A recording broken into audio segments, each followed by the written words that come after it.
Welcome back to another live stream. How is everyone doing? And it is the festive seasons. For those of you celebrating Christmas, well, Merry Christmas to you. And this will be the last live stream of the year. I will not be doing any live stream next week because next Thursday is Christmas Day. And as usual, it's a tradition every year that on the final week of the year, I will just take it off, not do anything, just chill, relax, reflect on the year, spend time with family and friends, and start fresh for the new year. So it's a much needed break. So next week, no live stream. This will be the final live stream of the year. And as usual, before I go too far, I'm not even sure if anyone is listening to me or are you able to hear my voice.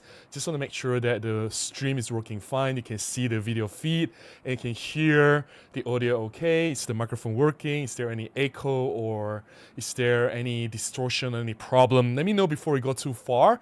If there's any problem, let me fix it right from the start so it doesn't get too annoying, right? Once I start talking non-stop for half an hour and I realize, oh no, I'm just talking to myself for the half an hour. While waiting for some feedback, let me just drink some coffee first. Coffee is life.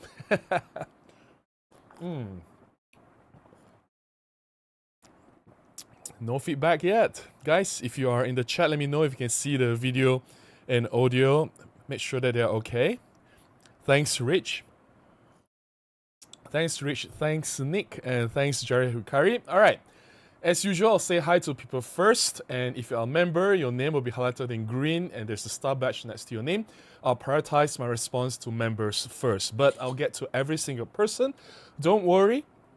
I don't skip any chat. Let me see. Why do I get a notification on my phone? Just make sure there's nothing important. Okay. Work text for tomorrow. Okay, Andrew. Hey, Andrew. How are you? Very nice to see you here. Wow, we are early today. Good day to you, Robin, and everyone. Are we early? Oh, yeah, we are early. Hey, we're supposed to start at 10. Why do I start 1 hour early? Oh, my goodness. We're supposed to start at 10, right? We actually started 1 hour early. Never mind. All right. Since we have started already, might as well just keep it going, right? Andrew, you're right. For the last stream of the year, I actually started 1 hour early, huh? What happened to me? It's supposed to start 1 hour later. Why do I think it's 9 o'clock? Something's not right. Anyway, it's too close to the holidays, but we'll start early, and I'll continue on until midnight as usual, right? Andrew says, greetings from Malacca. I'm on chill birthday break for some shuttle therapy. That's great. Malacca is the perfect place for the break. And Merry Christmas, Happy New Year to Robin and everyone. No worries. All right. The new OM pen. French startup Equis coming to the club of Micro Four Thirds, 20 megapixels. I'm not aware of that. Sorry. Estrom says, good afternoon from Iceland. Hey, Estrom. How are you? Nice to see you here. This side to our screen says, good morning, Robin, and Merry Christmas. Looks good and sounds great. Thank you so much for the feedback. Nice to see you again. SB says, Merry Christmas and Happy New Year. Merry Christmas and Happy New Year to you too. Rich says, oh, perfect. Thank you so much, Rich. Thanks, Nick, for the update. Thanks, Jerry Wikari. And Bern says, hello from Hamburg. Hey, how are you? Good to see you here. Thanks, the Foodpedia. Thank you so much. Thanks, MFS. Thank you so much, Rudolph. Good to see you here again. Good afternoon, Robin. Best greetings from Sweden. Happy to see you here. Snowy says, sounds good to me. Thank you so much. Khalisius says, good morning, Robin and chat. Hope you are well. I'm doing great. Thank you so much. And yeah, I don't know why I started 1 hour early. This is not supposed to... This has never happened. I think I have done live stream more than 2 years. I'm not sure if it's 3 years, but at least 2 years now. Although I've hidden some of my earlier live streams because they were so cringy and there were a lot of chaos. It was messy, it wasn't organized. I obviously didn't know what I was doing in the first few live streams. It took me some time to figure things out. And yeah, I hit basically more than half year worth of live stream. But yeah, this is the first time. I guess this is the first time for everything, right? This is the first time ever that I started my live stream 1 hour early. Like, what? Anyway, Magnus says, hello from Linköping, Sweden. Hey Magnus, how are you? Emma says, good for here in California since it's 5 in the morning. Wow, it's 5 in the morning. That's crazy early. Hey, and you're already awake. Fajar says, I'm watching Robin all early and I'm not feeling sleepy when seeing you. I guess it's a good change, right? Like from the normal routine. And I totally thought it was 10 o'clock. I totally thought, like seriously, I thought it was already 10 o'clock. I don't know why I started at 9. But anyway, since we started, let's just get it rolling. Let's just get it rolling. Jerry says, hi from dark Finland. We had sunset 20 minutes ago at 2:25 in the afternoon. Wow! You have a longer nighttime, right? The dark hours, which can be quite fascinating as well, depending on, well, we don't get those things, so to us it's fascinating. But I guess if you live in those places where it's dark most of the time, I guess it can get depressing as well, right? Because I think we do need sunlight for a lot of things that keep things going, right? Next says, looking forward to seeing what's coming from OM System. Yes, definitely. And I hope that we get to see some amazing products, some new products, and definitely something exciting for us to play with, right? Like definitely. Rich says, just had a look at the French camera, solid aluminum build, looks nice. 1,500 to 2,000 pounds is too much for me. Really? Okay. What French camera? French Micro Four Thirds. Okay, let's see if I can find that. Okay, I saw a news on DP Review. Since we are early and we have time, and I intend to stay here for quite some time, let's just dive into this. So the news was back in September 25th, and I'm looking at DP Review now. So it's the portable Micro Four Thirds camera. And from the looks of it, it's a very basic camera. I don't think I'm interested in this. I don't think it has... Let me see.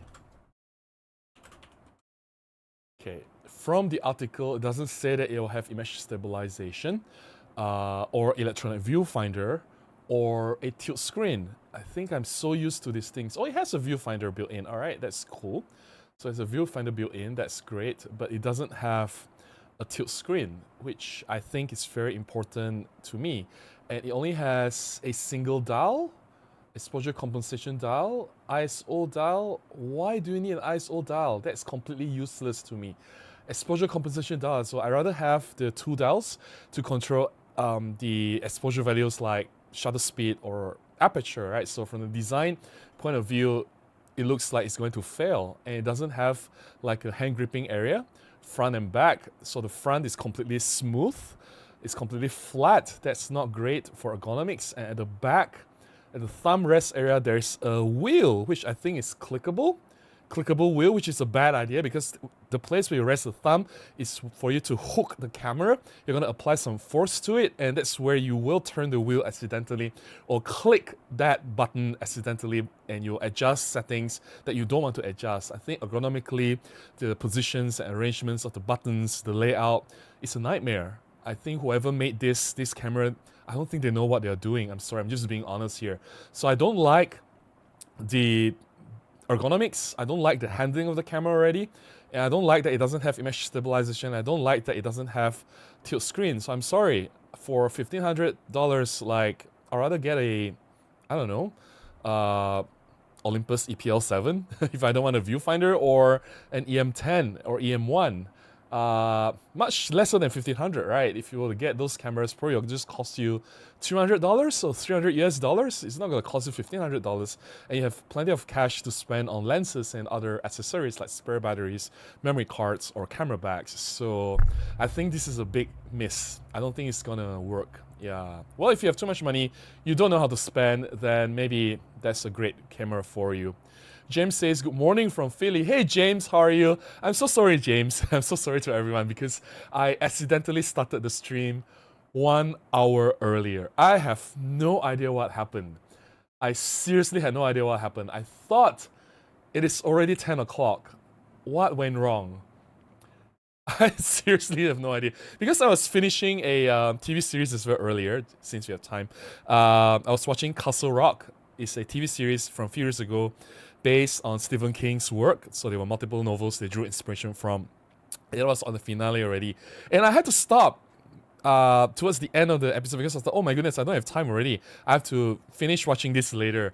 And I guess that could have been a hint to me that I was early because I already budgeted time to finish that show before preparing for the live stream. And the fact that I finished the show I cut it short half an hour, meaning that I have more than half an hour to prepare for this stream and I have to cut it short. And I thought, yeah, looking back, that's the reason why I thought I have time. Why didn't I have time to finish the show? So anyway, I'll say hi to a few more people and then we'll get to the updates of this week. Hey James, you remember? Thank you so much. Happy early birthday, Robin, and just celebrated mine yesterday. Oh, thank you so much. Yes, my birthday, for those of you who don't know, will be next week. One day after Christmas is the Boxing Day, 26th of December. And that's also the reason why there will be no live stream next week. So live stream will be, normally it's Thursday, right? So next Thursday is 25th of December, which is the Christmas Day. So I'll be taking like the entire week off. So from 25th, 26th, all the way until New Year. But I'll be back on the New Year's Day, which is the 1st of January. It's a Thursday. It coincides with my live streams day. And I will be live streaming on the 1st of January. So I'll skip the Christmas Day. No more live streams this year. This is the last live stream. And I'll come back fresh on the 1st of January to say hi and greet everyone Happy New Year. How does that sound? Hey Division Street Drums, how are you? Good morning from New Jersey, US. Good to see you here. Welcome to the stream. Thank you so much, Andrew. Appreciate the birthday wish. Thank you so much. Har says, 11X coming. Dual TruePic S. Well, what's that? 11? Really? Is that 11?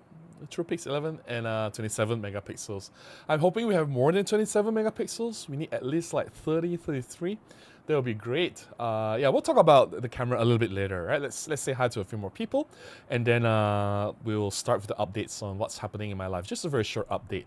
Nick says, I guess it's better to start earlier rather than late. And also, hello Sydney, Australia. Hey, how are you? Yeah, I guess I really don't know. I guess this is strange. This has never happened. I guess like these few days has been a little bit strange as well. I've had a few shoots there. I mean, no, what happened? Why did I start early? I really need to figure things out. Babagaboga says, good evening, Robin. Glad I turned on the computer or else I'll be too late. If you are late, it's not your fault, right? It is my fault. Like, I don't know what happened. Yeah, Rich says, Esquisse? Is that how I pronounce it? Esquisse, that was mentioned earlier. No mention of image stabilization or face detection autofocus. Then what's the point? You know, I don't want to go backwards. We should be moving forward, right? Yeah, let's try viewfinder, but no tilt. Yeah, the tilt screen, right? Rudolph says, it must be depressing with it so dark in Finland. Finland is consistently ranked as the happiest country in the world, a title it has held for several years. But then even my friends like Mati Solanto, he has come to Malaysia for the past many years just to escape the winter because he said the winter is just horrible. It's just depressing, right? And he prefers somewhere warmer, somewhere that doesn't have to wear like so many layers of clothes before going out, and you know there's more sunshine, and it helps for him, especially being a content creator. He needs to go out and make videos and take some photographs. So with more sunlight, there'll be more opportunities for you to get things done. You get more done with more sunlight. So being dark so soon at 2:45 in the afternoon just doesn't help things. Yeah.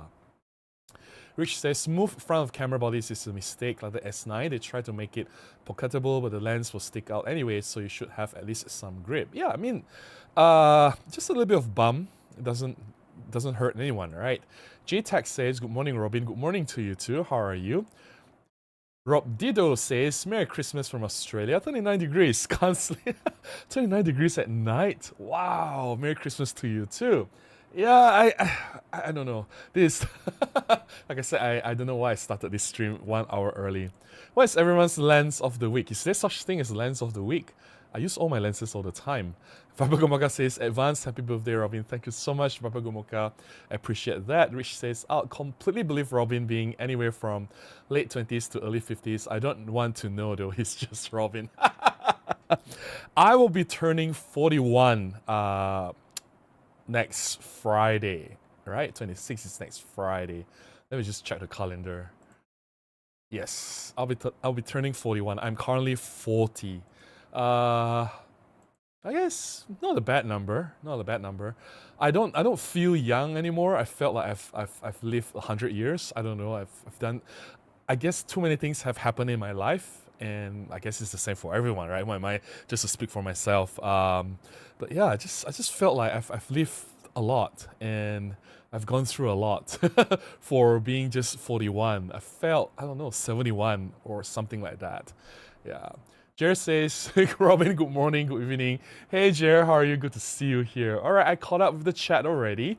Let's just start with the updates on what's been happening in my life. On Monday, I released another video on this Kodak Charmera, and I think I really love this camera. I have so much fun shooting with it. So this time I brought this Kodak Charmera to do some black and white portrait photography.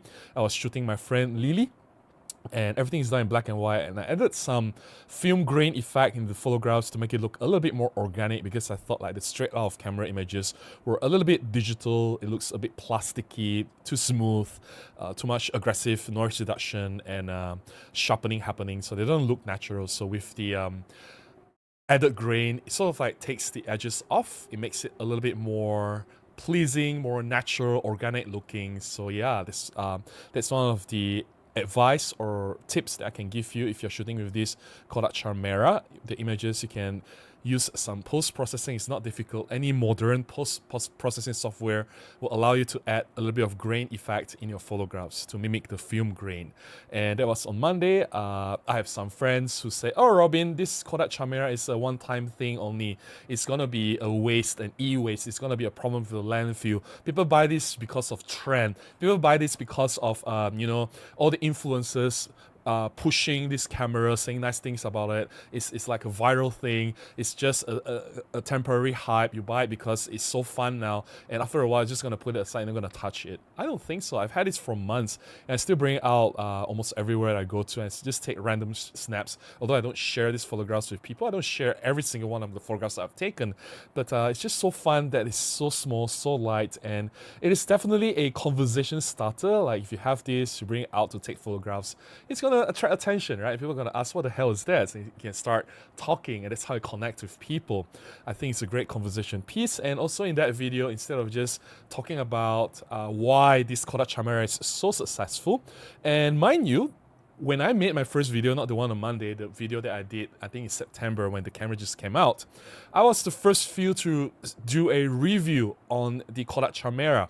I was perhaps the first YouTube video out there to do real world test, a mini review with actual sample photographs from outside, because all the other available reviews I checked. I have to do my research before I make my content. I check. People just take photographs of their coffee mug or their cat or the flower pot or the window or the building outside the window or the bicycle leaning on the house wall or some random things in the house that doesn't make sense. Nobody really brought the camera at that time. I'm talking about months ago now. Nobody brought the camera out to do an actual test, to really test the Kodak Charmera and see what it can do. I was the first one to do it. And for people to say, oh, this is just a temporary trend, but how is that true? I don't see videos getting millions of views or influencers or famous photographers pushing for this camera. It was popular because it was popular. It wasn't popular because of influencers, because of YouTubers, because of you know, people pushing other people to buy it. No, it's popular because of a lot of other reasons. That's why in my Monday's video, I was discussing why this Kodak Charmera is so popular and perhaps it's the best selling camera in 2025. And I'm not going to just use this once or twice. I'm going to continue using it because I thought it is genuinely fun, and why not? You know, I got some cool photographs. I shared it. You guys saw it. I thought it was a really fun camera to use. And isn't that what photography is supposed to be? It's not just about obsessing over technical perfection. It's about going out and have fun taking photographs. And I think this Kodak Charmera successfully brings back the fun and the charm in photography. So that was Monday. I don't have anything much going on this week, but I do have a job this weekend, which coincides with another photography event because Fuji has some things going on at the GMBB. So if you are in Kuala Lumpur, Malaysia, and you have some free time in the weekend, do check out GMBB. There is a Fujifilm Malaysia event happening there. It's an exhibition. They have a group of photographers doing something. I haven't been there yet. I've been quite busy. I haven't had time to drop by GMBB. Maybe next week before Christmas, I'll find time to just drop by and see what's happening there. But to coincide with the event, they do have some things happening. There are some activities this weekend, and this particular outing photo walk is organized by Fuji in collaboration with YL Camera. YL Camera is one of the largest camera retailers in Malaysia, and this particular photo walk will be headed by my friend Azul. Azul is a fantastic photographer. He does amazing black and white photography. He does crazy good street photography as well. I've learned so much from Azul by hanging out with him, going out to his photo walks. I'm very proud to call him a friend of mine. He's had some large exhibitions in the past several years, which if you have followed me for a while, you have also known that I've talked about his exhibitions, his books. Do I have his books? Yeah, I have his book here. So this is his book, Azul's book. Let me see if I can bring it up. So this is Azul's book. Let me just go to the, there you go, Under the Shadows of Malacca. I've talked about the exhibition on this project as well as the book. And then this was one of his earlier work, Jalan. All right, so my friend, I think all these books are still on sale. So if you go and find him, do talk to Azul about his books and get a signed copy from him as well. That will be amazing. So he'll be doing a photo walk on a Sunday, this coming Sunday morning, but it's not free. It's paid photo walk. You have to register with, I think, YL Camera, if I'm not wrong. Do check out YL Camera's page or Fuji Malaysia's page for information on how you can register, sign up, get yourself a spot, secure a spot. I checked with Azul like half an hour ago just to make sure that there are still slots available. He wasn't sure, but if you want to go, just drop Fuji or YL a message. I'm sure you can secure a slot there. This will be happening this coming Sunday. Also, immediately after the photo walk, Fuji will have another photo sharing session with Azul. So Azul will be sharing his photographs taken with the Fuji X-Half. That will happen at 11 o'clock on the same day at GMBB building. Wait, is this GMBB building? I think it is. It's at GMBB building. So yeah, and the admission is free. I don't think you need to register for this. Anyone can just drop by. So if you can't wake up at 8 o'clock for the photo walk earlier, if you still want to meet Azul and still want to talk to him about photography or want to learn from him, he has a photo sharing session at 11 o'clock, which is free for everyone. So do check this out. This will be at the GMBB building. I wish I can attend, but I cannot make it to this event because this weekend is a working weekend for me. So tomorrow, Saturday and Sunday, I'll have full day shoots at CalPAC, Kuala Lumpur Performing Arts Centre. They have a event happening, running throughout the weekend, full of workshops, sharing sessions, as well as I need to shoot the rehearsals as well. And there will all these things happening in the daytime, and nighttime, 8 o'clock is the performance from Friday, Saturday, and Sunday. Different artists will perform Friday, Saturday, and Sunday. So I was asked to shoot 3 days consecutively. So I don't know what will happen to me by Sunday. So I cannot make it to this event. Sunday, there's a photo sharing session in the morning, which I need to be there at. So I wish I can support Azul because Azul did invite me to go to this event personally. And I wish I could have been there. It seems so fun mingling with people. And unfortunately, I just have to work. And people forget I am a photographer. People think that even now I meet people, right? Some like this just happened like 1 week ago. I met someone. This person just asked, Robin, what do you do? Like, you make so many YouTube videos. Like, is that enough to sustain yourself? I'm like, what are you talking about? I'm a photographer. That has not changed. I've been a photographer since full-time since 2017. I've been shooting part-time before that. So I've been a photographer more than 10 years now. Nothing's changed. And just because I have a YouTube channel, I'm not giving up being a photographer. And people seem to forget that I shoot. I have clients and I'm being paid as a photographer, and that's how I pay my views. And people have this idea that, oh, you know, like YouTube can pay the bills, right? It's good enough to sustain. Like, no, at my current subscriber base, it's just not enough, right?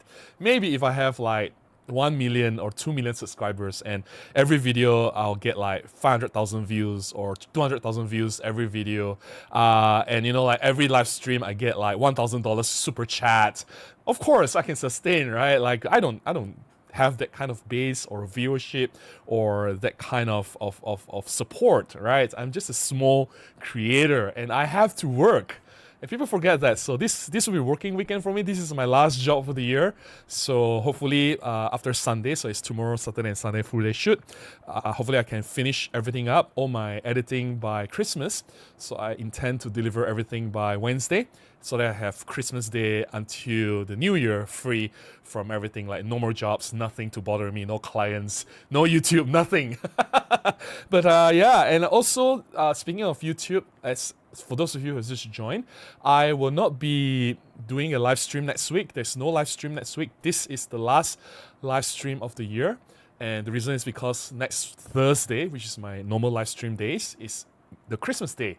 So it makes sense that I want you to spend time with your family. I want you to have fun, celebrating Christmas rather than coming onto my live stream and listening to me rant about Micro Four Thirds and talk about my photography, which honestly is not as important as your family and spending time with your loved ones, right?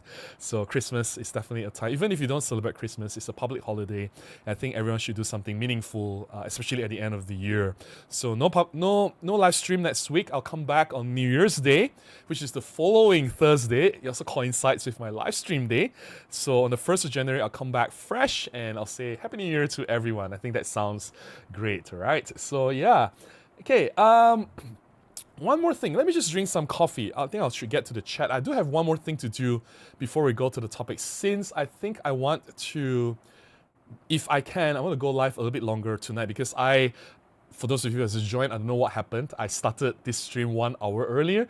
This has never happened before. This is like, I really, I hope nothing too serious happened to my brain, right? Because the latest show that I watched, the Castle Rock by Stephen King, they were talking about dementia and Alzheimer's and everything. Like the brain rearranged everything. Like now, like 1 hour later, or 1 day later, or 1 year later, it's now and everything. So I hope like the timeline in my brain is not so scattered that I thought 10 o'clock is 9 o'clock. And that could be a sign of horrible things to come. I hope it's not that serious. Let me drink some coffee. I'll get to the chat. All right. Okay. Let's go to members chat first. James says, 41. Oh, you whippersnapper. Turned 57 yesterday. Congratulations. And happy birthday to you too, James. Happy belated birthday. Going outside to yell at clouds now. Why? Why are you yelling? 57 is a great year. And yeah, well, I hope you've had a fantastic celebration, James. Andrew says, have you gotten and tested Chimera's illegitimate brother yet? We'll get to that soon, Andrew. We'll get to that very, very soon. Let me just read a few more comments. You're still young. I just turned 43 yesterday. Oh, a lot of people have birthdays yesterday, James and Andrew. Well, happy birthday to you too, Andrew. And I hope you've had a fantastic celebrations. Many happy returns to you.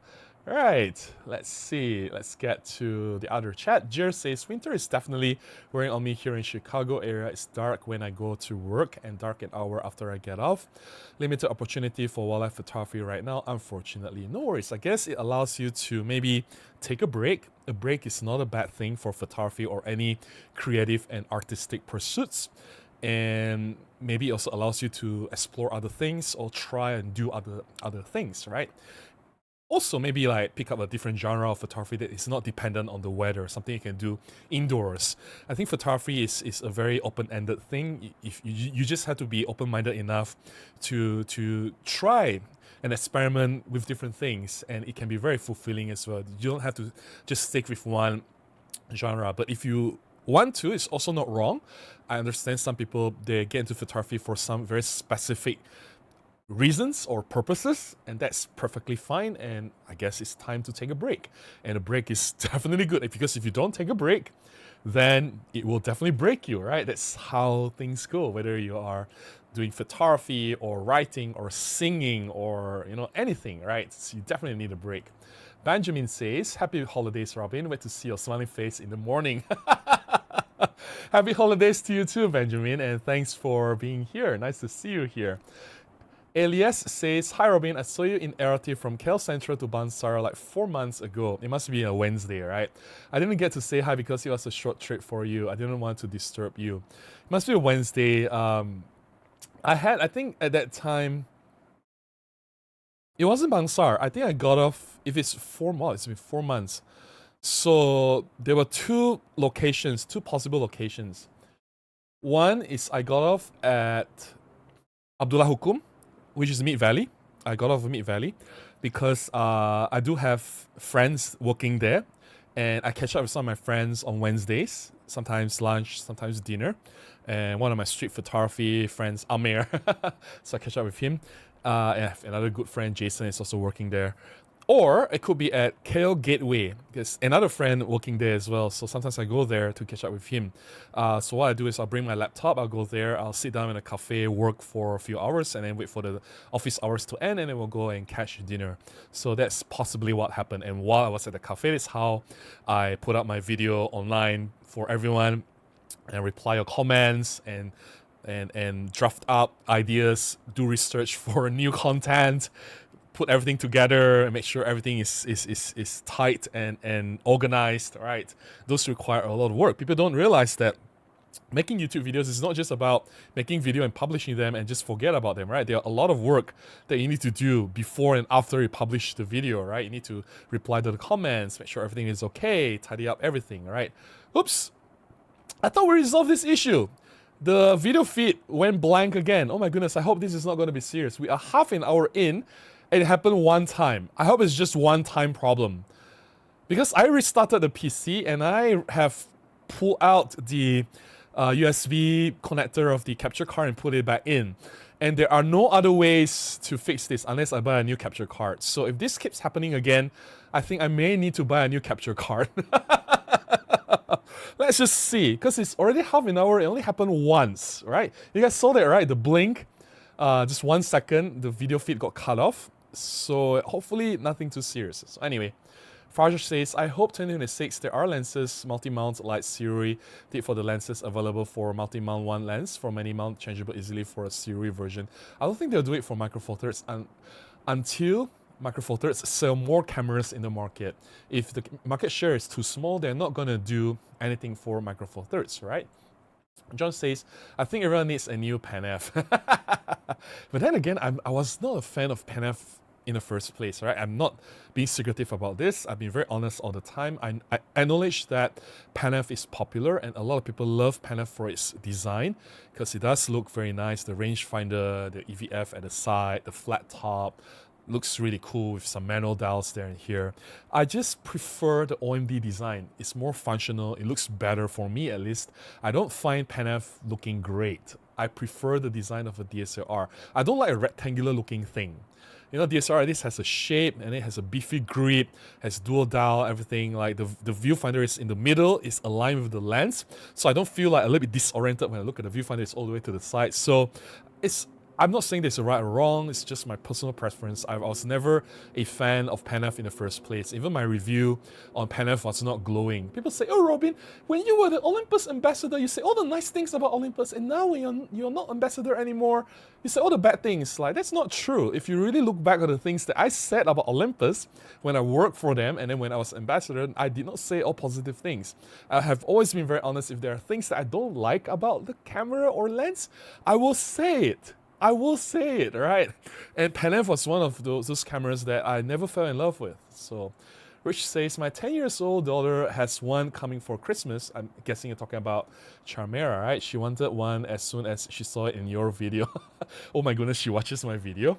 Okay, I'm not sure. Oh, how old is it's 10 years old, right? You mentioned. Not even sure if my video is kids friendly or it's supposed to be made for kids, right? Hey Wolfie, how are you? Good to see you here. I hope you didn't miss too much. Wolfie, this is I don't know, I started 1 hour early. That was unintentional. That was totally an accident. I don't know what happened. I hope my brain is okay. Let's just monitor and see where this goes. Like, if these things keep happening, I may need to seek professional help. I'm like, what the hell happened? Like, why did I start this 1 hour early? Anyway, No, you did not, Wolfie. You did not forget about the live stream. It's supposed to start at 10 o'clock Malaysian time, and it's now like 26 minutes to 10. So I'm like 1 hour early. I don't know what happened. Like, seriously, Wolfie, it's not your fault. Yeah, it's not your fault at all, Wolfie. Like, hey, Robin and Shutter Trigger, happy guys and girls. Nice to see you here, Wolfie. Appreciate that you are here. Yeah. Just received a package from Bai Japan, a mint condition Minolta of 50 f2.8 macro in its original box and 14 lenses, front and mount caps. Wow, that's awesome. You got a new macro lens to play. Congratulations, Wolfie. I guess that's the perfect Christmas present for yourself. Andrew says Panasonic needs to launch the GX series, OM needs to launch the Pan. Yeah, we're gonna start talking about the topic soon. But before that, let me just get to a few more chat. I don't want to fall too far behind. Robin, I got a new puppy. Oh, congratulations. A little sister to my doggy girl. We are playing so much and making pictures. I'm so happy to be a pupper dad. Oh, wow. That must have been so amazing, right? I think animals are just, they're so precious. Sometimes I think they're better than human beings. Mark says, a YouTuber hinted that there is a new camera from OM System next year. I don't want to name names in case I misunderstood him. No worries, no worries. If he knows, right? Yeah. And I guess some of the ambassadors that have early access to these cameras, some as early as 3 months or 4 months before the launch. So if everything is right, OM System will usually launch a camera to coincide with CP Plus. Let's say CP Plus next year, CP Plus event in 2026, when? Normally it's in February. So it's February 26th to March 1st in Japan. So I guess they'll probably launch this camera in February, or, you know, like to coincide before or during the CP Plus event. If that's true, they already have the camera now. Now it's December, right? 3 months before, to test some of the early testers. I've never had the privilege to test a camera or lens that early. It usually came to me, even when I was an ambassador, it usually came to me like a few weeks before launch. So I wasn't in the priority list. I wasn't in the top. Well, fun fact, I guess now it's not a secret anymore. When I was the ambassador for Olympus, right? So there are categories of ambassadors. There's category A, which is the highest of the highest. They get all the priorities, they get all the perks, they get paid like the best. And then there's the category B, which is like still okay, considered really, really good. They still get more priorities than other people. And then there's the category C, which is like, yeah, these people don't make any difference. We don't care if they're not ambassadors anymore. And guess what? I was in category C. I was not supposed to find this out because I was an ex-employee. Right? I have accessed. I still had access after I left, and I accidentally found out that I was in category C. It was painful. But what I knew also at that time was they never wanted me to be an ambassador in the first place because I left as an employee, right? I was an ex-employee. So Japan, Olympus Japan, never wanted me to be an ambassador. Malaysia proposed my name to Japan, and I was rejected. Rejected right out. They said, no, we don't want Robin Wong. And then the boss came back to Malaysia and talked to the team. Hey, Japan said, no, I can't do anything. And my team, Malaysian team, fought for me. That's what the boss told me. They said, no, we don't care. You go back to Japan and you make it happen. We want Robin Wong. So based on those negotiations, I don't know what happened after that or behind closed doors or what are the discussions and everything. My name got put in the ambassador. Of course, they don't tell us we have different categories or ranks or hierarchy, right? But there was a file where it's not supposed to be seen by outside people, but only by employees. And I had very high level access. You want to know how high? Because I know things that even my boss don't know at that time, right? Because I was the product specialist. I have a lot of information. So although I've left the company, some of the access has not been shut to me. So I did not look for this, okay? It's not like I intentionally looked for this. I just stumbled upon it. It was a completely unplanned thing. I just saw it. It just happened to be presented in front of me. And when I saw it, I was like, oh, like, do I want to do this? Or, You know, it's like it's disheartening because all the effort that I've put, all the things that I've done for them, and I knew I sold like thousands and thousands and thousands of cameras for them at that time, cameras and lenses, right? Because I've been receiving like emails, comments every day on my blog. That time I don't even have a YouTube anymore. People telling me, "Oh, Robin, because I saw your blog article, I bought the EM1." "Oh, Robin, because I saw a blog article, now I have like 10 Olympus lenses." "Oh, Robin, I switched from Canon to Olympus because of you, because I've been reading you for years." Or Robin, like, you know, based on your reviews, it helped me in my purchase decisions. I've been receiving so many of these emails, and it's disheartening that I don't think anyone has done as much as I have. I know it's very egoistic for me to say that, but I also recognize the truth. And for them not to see that, it stings. It really stings. But that was in the past. So I had a decision, right? Decision to make at that time. Like, do I want to be an ambassador, a C, low-level, non-important ambassador, or do I want to move on and just do my own thing? Then I realized that, hey, I'm not doing this for Olympus. You know, I'm being an ambassador. I'm not doing this for them. I'm doing this for myself. And I still get some perks. I still get some early access to equipment, and I still get to interact with the community.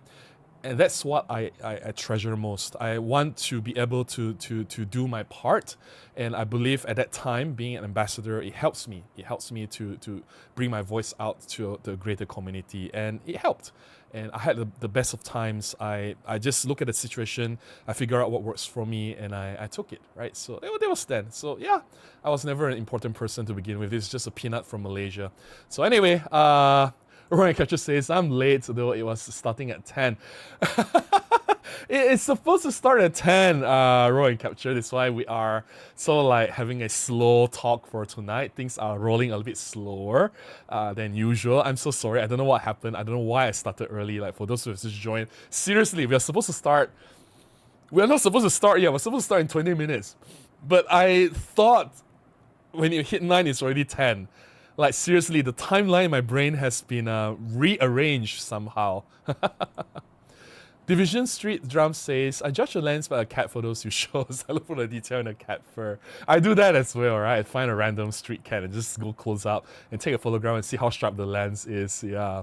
Juliet says, "Hi Robin, happy to be here today." Hey Juliet, how are you? And I'm so sorry, Juliet. We are supposed to start like in 20 minutes. I just started early, like 1 hour early. I don't know why. Zimi says, "Hi Robin." Hey Zimi, how are you?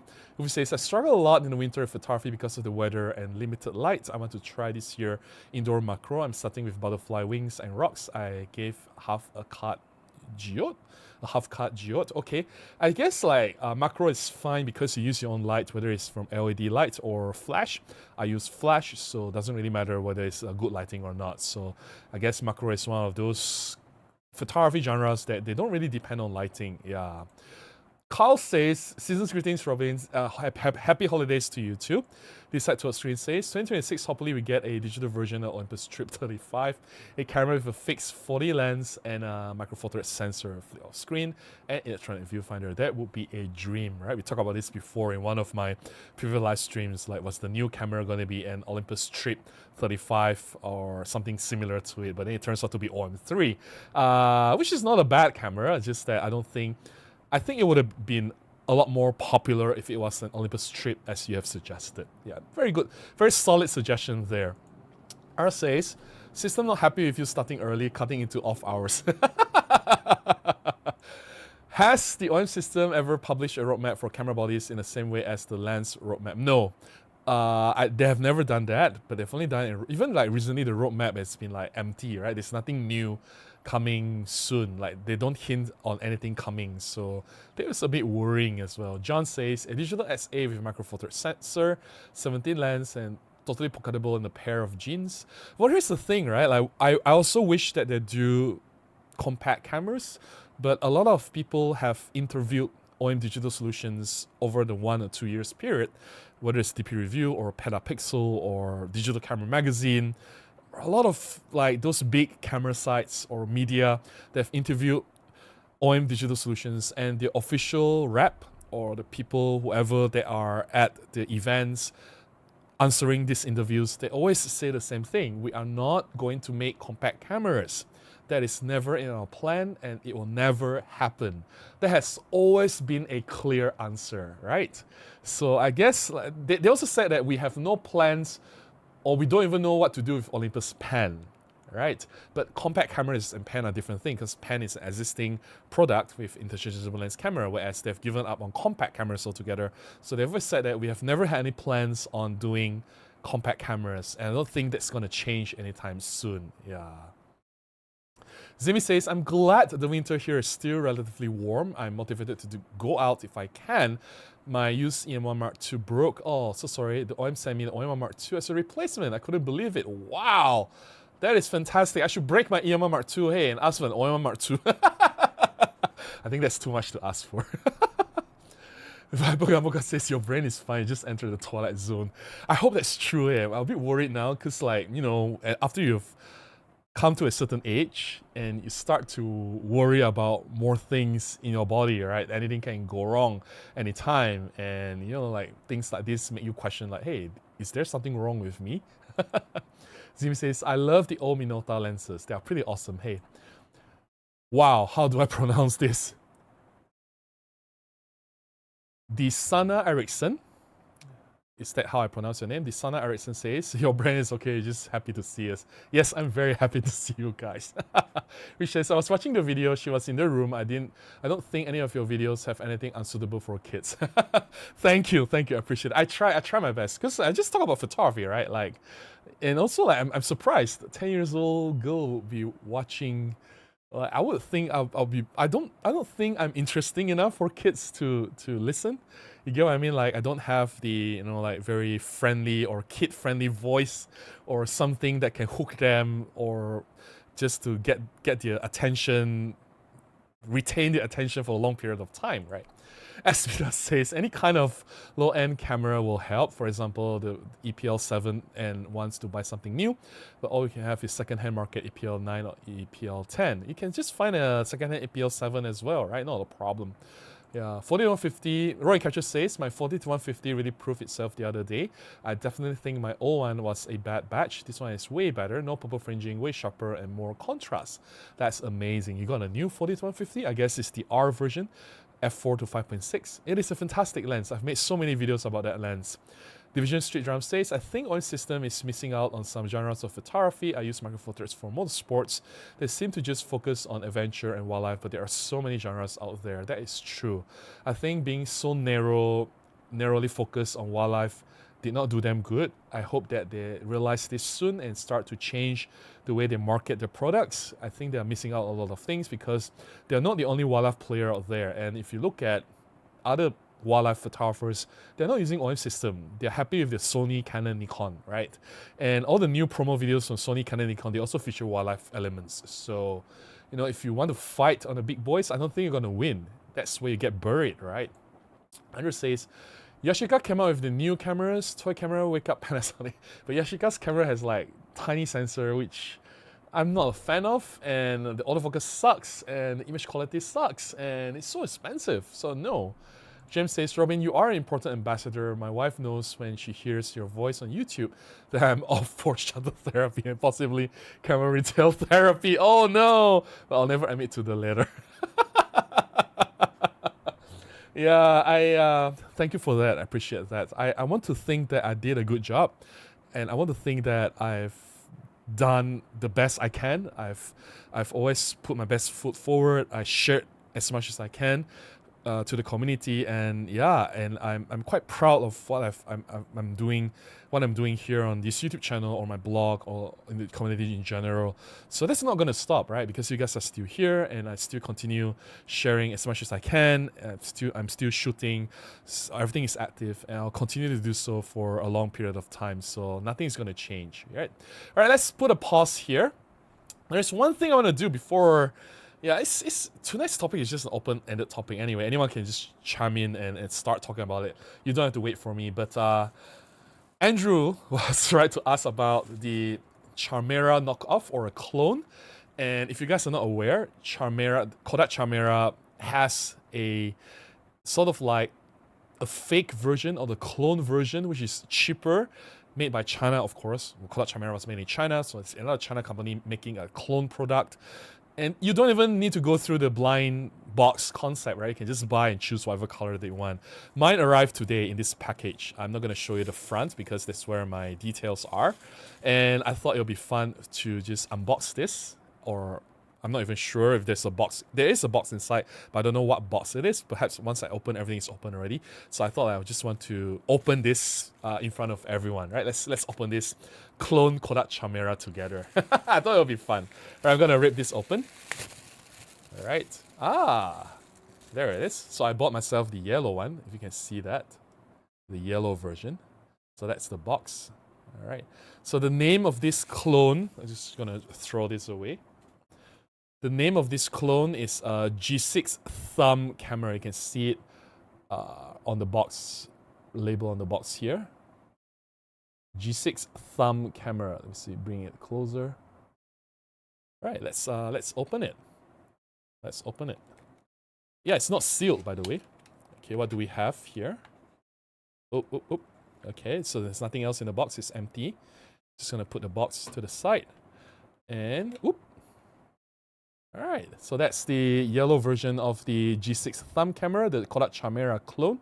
I got this for 45 ringgit, and that's like $15 US at the current exchange rate, or less than $15 US with free shipping from China. Took about 5 days to deliver. It comes with a USB-C charging cable, or I guess it's gonna transfer data as well, the cable, and a keychain. So these accessories, I'm just gonna put them aside. And so this is the clone. Let me just take a look myself. It actually looks almost the same. The viewfinder on this is the Kodak camera that I have. The viewfinder is larger. The viewfinder here is smaller. The lens looks different, right? The size is about the size is slightly larger, like half a millimeters larger, and yeah. The screen is a little bit smaller. Mine is scratched already. My screen is a little bit scratched already. I'm disappointed. Oh. I bought it new and I have scratches on the screen. I'm not happy. Anyways, it's just cheap products, so yeah. It looks the same, but it's not the same, yeah? So the yellow one is the clone, alright? The gray one is the real Kodak camera. Let's look at the front. Alright.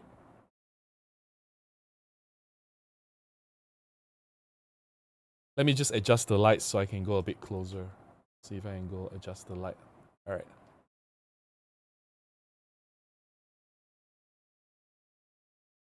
See if you guys can see. I need to cover my face. Yeah. Okay, the one big difference between the two, I'm sure there are many other differences, but the one big difference is that the clone camera has an ultra-wide angle lens, whereas the Kodak camera has 35. So I'm going to try to power this on, see if I can. If I can, I just want to have a quick look. Oh, the power on time is way faster than Kodak camera. That is great. All right. Power on is better than Kodak camera. It's fast. I want to compare the field of view. And there is a defect on the screen already. There's a black line. I don't know if you can see. There is a black line on the side. Here. There's a defect. My goodness. Should I return this? I'm not happy. So anyway.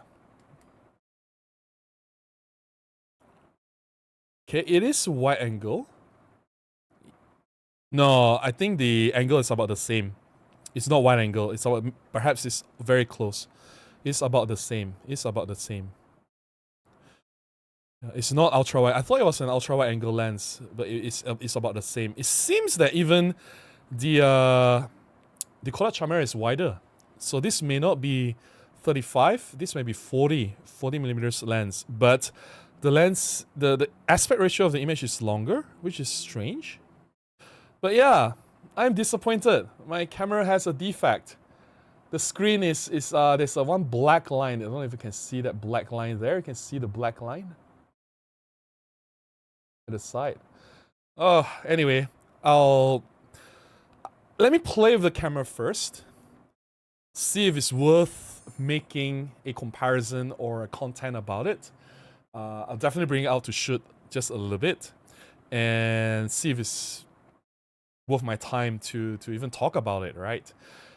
I bought it because I wanted a yellow one from the start, and I couldn't get a yellow one from the Kodak Chimera because it's a blind box concept, and I'm not gonna waste too much money on this. This is just a toy camera. So I got a yellow one. I'm happy with the design, but I'm not happy with the screen. It has a defect on the screen. It seems like the lens, I don't know. I just have to try it before I make my comments. Don't make too many initial impression comments. So there you go. My new toy, which just arrived today, right? So that's the yellow version of Chimera. See if I can go nearer a little bit. Yeah, that's it for this Chimera thing. I'll charge it up later and see if I want to do anything with it soon. All right, topic for tonight. I guess Micro Four Thirds predictions, OIM system, Flagship. Is it coming? Is it not coming? We don't know, right? And what's going to happen next year? I think 2026 is going to be critical for Micro Four Thirds. I think they are suffering in the market. OIM Digital Solutions and Panasonic are not doing well. We don't have the 2025 data yet, which will only come out next year. We have the 2024 data. So based on 2024 data, they were not doing well. Micro Four Thirds is less than 5% of the market.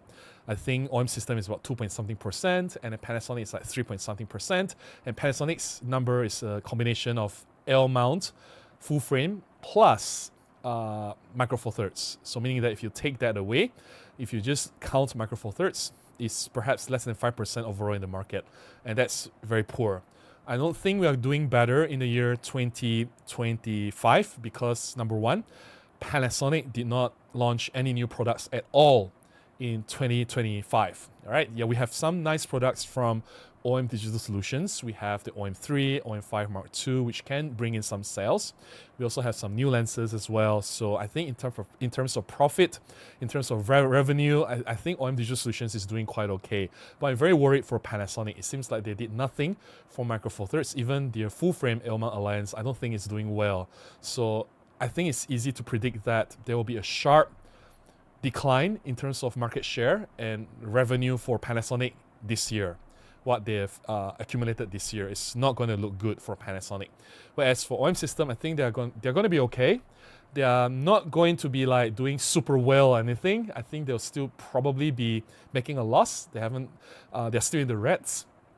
But I think they're recovering, and hopefully next year they'll do well. And that's why I think, looking at what's happening now in 2025, 2026 will be very critical for Micro Four Thirds, because if you look at Panasonic, if they don't do anything next year, if they continue to just keep silent and not release any products at all, second year in running consecutively, I think they will definitely suffer. Things will not look good for Panasonic. They will definitely exit the business soon, right? You can afford 1 year with no new cameras and lenses, that's fine, but 2 years or more, I think it's easy to predict that they are slowly phasing out from the market already. That's Panasonic. I hope it doesn't come to that. Whereas for OIM Digital Solutions, they are doing a lot this year. I hope they maintain the momentum next year. And I think it's time for them to launch a flagship camera next year, because their OIM Mark II was last year. It's been a while. And even the OIM Mark II was actually 99% the same as OM1 original, right? It's just some firmware tweaks, and they claim that they added more RAM, but basically the hardware is the same sensor, same processor, same, processor is different, same electronic viewfinder, same image stabilization, body is the same, everything is the same, right? Except the processor and some software tweaks in the OM Mark II.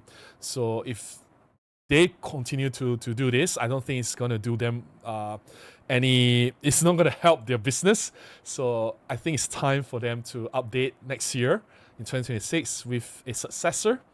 We definitely need a new flagship from OIM Digital Solutions, hopefully an OIM system, OM1 Mark III, something more capable with new sensor, new processor. I don't know what other features they can add, but definitely I hope they can fix the autofocus problems. And I think that camera is very, very important to bring everything back on track.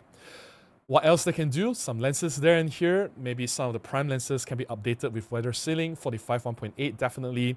12 f2, 75 1.8. Those lenses are important lenses. If they have 45 1.8 with wider ceiling, I will buy it on the spot in a heartbeat, no problem.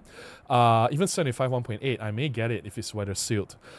I think there are many other lenses that can launch, but we're not going to talk about that now. But I think in terms of camera, OM1 Mark III, the flagship, is very, very important. They should not ignore that. I think OM1 Mark II was a mistake.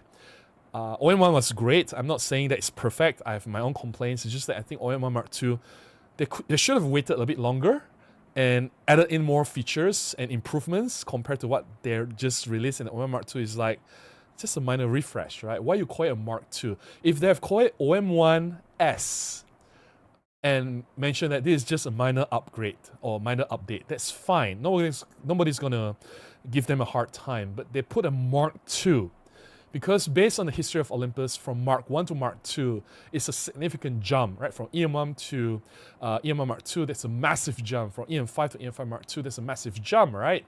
So when they do that from Mark 1, Mark 2, people expected more. New sensor, new processor, new features, everything new, right? New, better capabilities. But it's just not there. So I hope they pay more attention, and I hope that they make it happen. And of course, we need an entry-level camera. That's missing. I think we have the OM5 Mark II, but that is still on the higher side of pricing. I think we need something better than OM5 Mark II. Not better, but cheaper, sorry. Something cheaper and more affordable. Something below $1,000. Something more affordable. Something that's more basic, more accessible to everyone. Like an EM10 series or EPL series. That will be amazing. These are the two things that I hope they will come from OM Digital Solutions next year. And I hope they take this seriously because I don't think that can fail. I think 2026 is very important for everyone. And if Micro Four Thirds cannot pivot or turn things around, things will look very, very dark for Micro Four Thirds' future. Do you agree with me? Let me know in the chat. What are your predictions for Micro Four Thirds? Will Panasonic launch something new next year, or are they just going to follow what they do in 2025 and keep silent for the entire 2026 and not do anything, or just give up on Micro Four Thirds? Or is Panasonic giving up on Micro Four Thirds already? The whole year of 2025 not doing anything, is that the sign of Panasonic giving up on Micro Four Thirds? Or is OM system going to do anything drastic? Do you think that they'll release some wow cameras next year for us? I don't know. Let me know in the chat, right? Now it's all purely speculation. I don't have any inside information from Olympus or OM system. I'm not connected to them anymore. I've left them many years ago. So yeah, but I'm still a Micro Four Thirds fan. I still support OM Digital Solutions. I use Olympus products for my job. For the shoot tomorrow, Saturday and Sunday, I am using my EM1 Mark II for my jobs. So there you go. Let me drink some coffee and get to the chat. Yeah. All right, we have a super chat. Thank you so much. Romeo, thanks for the super chat and support. We know Lumix's best-selling camera according to ranking charts is the S9. I think it's more likely they focus on a successor to that than a Micro Four Thirds version of the S9. S1 Mark II sales bad. Let me see the latest report on the best-selling camera in Japan, which I saw on 43 Rumors site recently. Is S9 even in the list? Let's see. Where is it? Where is it? Okay, do they even have it? Oh, did he take it down already? I didn't remember scrolling back so far. Okay. S9. Let me just open this up. Windows screen. I don't know if you guys can see this. I'll make it bigger. Best-selling camera system. I think this is for the month of November. Right? You're saying the S9 is the best-selling. Let's see where S9 is. We are almost 20. No, not in top 20. So I don't think S9 is doing well. I don't agree with you. I don't agree with you. Sorry. But thanks for the super chat. Thanks so much. Let's get to the members chat. Andrew says, you finally got your yellow camera, no blind box required, with a defect on the screen, which is kind of sad. I guess that's the reason why it's so cheap, right? Ryan Catcher says, well, I hope OM comes out with clear fast zooms, like in between the regular and Pro, with something with at least a consistent f3.5 without the Pro feature like weather sealing. I don't think that's going to happen, hey. I think what they need now is a wow camera, because without cameras, they can't sell the lens. It's a chicken and egg thing, right? I don't think lenses now should be the priority. We have very good lenses already, but we do need better cameras for us to use our lenses on. Yeah.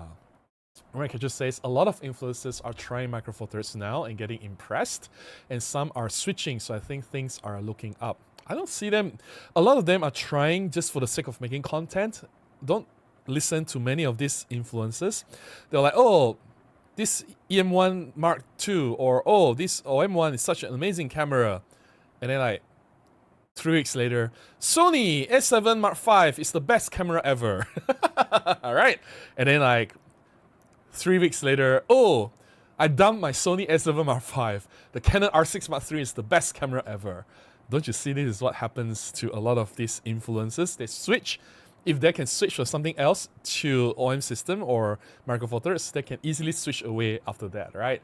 So I don't take their words very seriously unless they have been using it for like half a year or 1 year. So I'll give them time. And usually after a few months, they just completely disappear and don't talk about Micro Four Thirds anymore.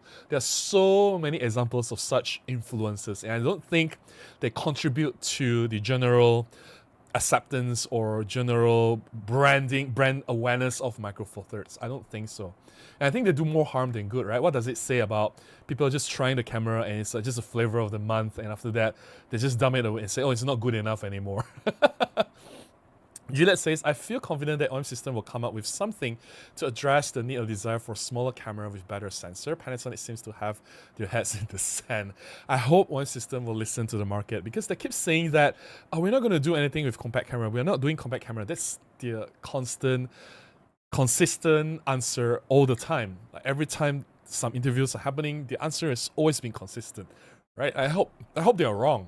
I hope they are wrong. Yeah. Okay, let's get to the chat. We're a bit behind. Oh, we have a super chat again. Thank you so much. I appreciate it. Romeo, search the Japanese shop. Map Camera has published 20 best-selling cameras of the 12 months. Air rumors, S9 is the top 16 sold for 2024. But we are in 2025, right? So we're not in 2024. And in 2024, we know that Panasonic's share is quite pathetic. It's very sad. Like less than 3% or something, 3.70%. So we are looking at 2025, right? Yeah. So why do I want to look at 2024's data? The one that I showed you is risen. So the one I showed you was November 2025. So why should we be looking at, unless you want to look at the entire year, right? So no, I think S9 is doing quite bad. And a map camera is just one shop. Why do we want to look at one shop? The data I show you is the shipment for the entire Japan going out to the entire world. It's a global shipping data. So as we know, most of the camera manufacturers come from Japan. We don't have Leica data because Leica or Hasselblad, they are not made in Japan, but it's good enough because like Canon, Nikon, Sony, Fuji, OM System, Panasonic, they're all from Japan, right? So if Japan's global shipment data, so the data I showed you with the cameras going out from Japan in the year November, right? BCN rankings. So yeah. Wolfie says, I find the Japanese corporate culture extremely strange and ununderstandable. The Nintendo Japanese corporate is obviously hated for how they behave to content creators and even their fans. Yeah, that's true, that's true. I guess the way they do things are different, and it's been a constant struggle working for Olympus as well when I was an employee. There are times where their beliefs and their philosophies, it does clash, and whatever they apply in Japan that were successful, they don't work in Malaysia or other parts of the world, and they don't see that. They say, okay, if it works in Japan, it should work everywhere else in the world, right? But there's some things that work there, they just don't work here, and it's very hard to convince them of that. Sometimes, yeah. Thanks, Car. I appreciate that. You're an important ambassador to me. Appreciate your kind support. Rudolph says, Robin, you have always been and still a gold source of Micro Four Thirds. Thank you. I appreciate that. Appreciate the kind words and support, Rudolph. Astron says, Petapixel wrote, Sony A7 Mark V dynamic range performance is on par with 100 megapixels medium format cameras. Do you think Sony will make a micro four thirds sensor with this improved dynamic range? Yeah, people will say that, oh, you know, more megapixels, right? Because the A7 Mark V is 33 megapixels. Or more megapixels will have like less dynamic range and less high ISO performance, right? See? This is another example that having more megapixels has zero consequence on image quality because sensor technology has progressed so much. The old myth that, oh, if you want better low light performance, you want better dynamic range, you should lower your pixel count. That is completely wrong. Wrong. Like, oh, people should stop believing in all these old myths already. Zimi says, I think it's crazy they won't produce compact cameras. Kind of sad, right? Like they just intentionally miss out on making money. Like, why? Don't you like money? Uvi says, put Hoshi on my desk and she went to my Samsung S6 tablet and started licking the screen with your face on it playing the stream. I think you just said, hello. Hello Hoshi, how are you? My face has, I don't know, some moisturizer cream on it. Maybe that's why. Who says, Robin, you are my main source of Micro Four Thirds content, even though I'm no longer active in the system. Your honesty and integrity is beyond reproach. Thank you so much, Rufi. Really appreciate the support and kind words. You're ambassador of the thumb camera. I'm not ambassador or anything. I don't promote anything, right? Like, I just want everyone to have fun. I want you all to go out and shoot and enjoy photography. And I hope you guys see that every time I go out and shoot, I have so much fun. And I hope it shows in my photographs as well. Like, you know, I really enjoy photography, right? And that's the thing that I'm trying to do here. I want to spread the joy of photography to everyone. Yeah. It didn't take long to copy it, but not a very good copy though. Poor quality control, the screen was scratched right from the start, and there's a defect on the screen, and the screen color is not great. So yeah, I wouldn't recommend the thumb camera to everyone. I think you should go to Kodak. I understand that the Kodak Chimera has some difficulties. You may have to wait. And there are a lot of scalpers out there selling the price at ridiculously high, I don't know, in the used market. The scalpers, right? So you can avoid those scammers or scalpers by going straight to Reto's page, the official Kodak Chimera's product page, and just buy from them directly. You probably won't receive the product immediately, but you may need to wait several weeks.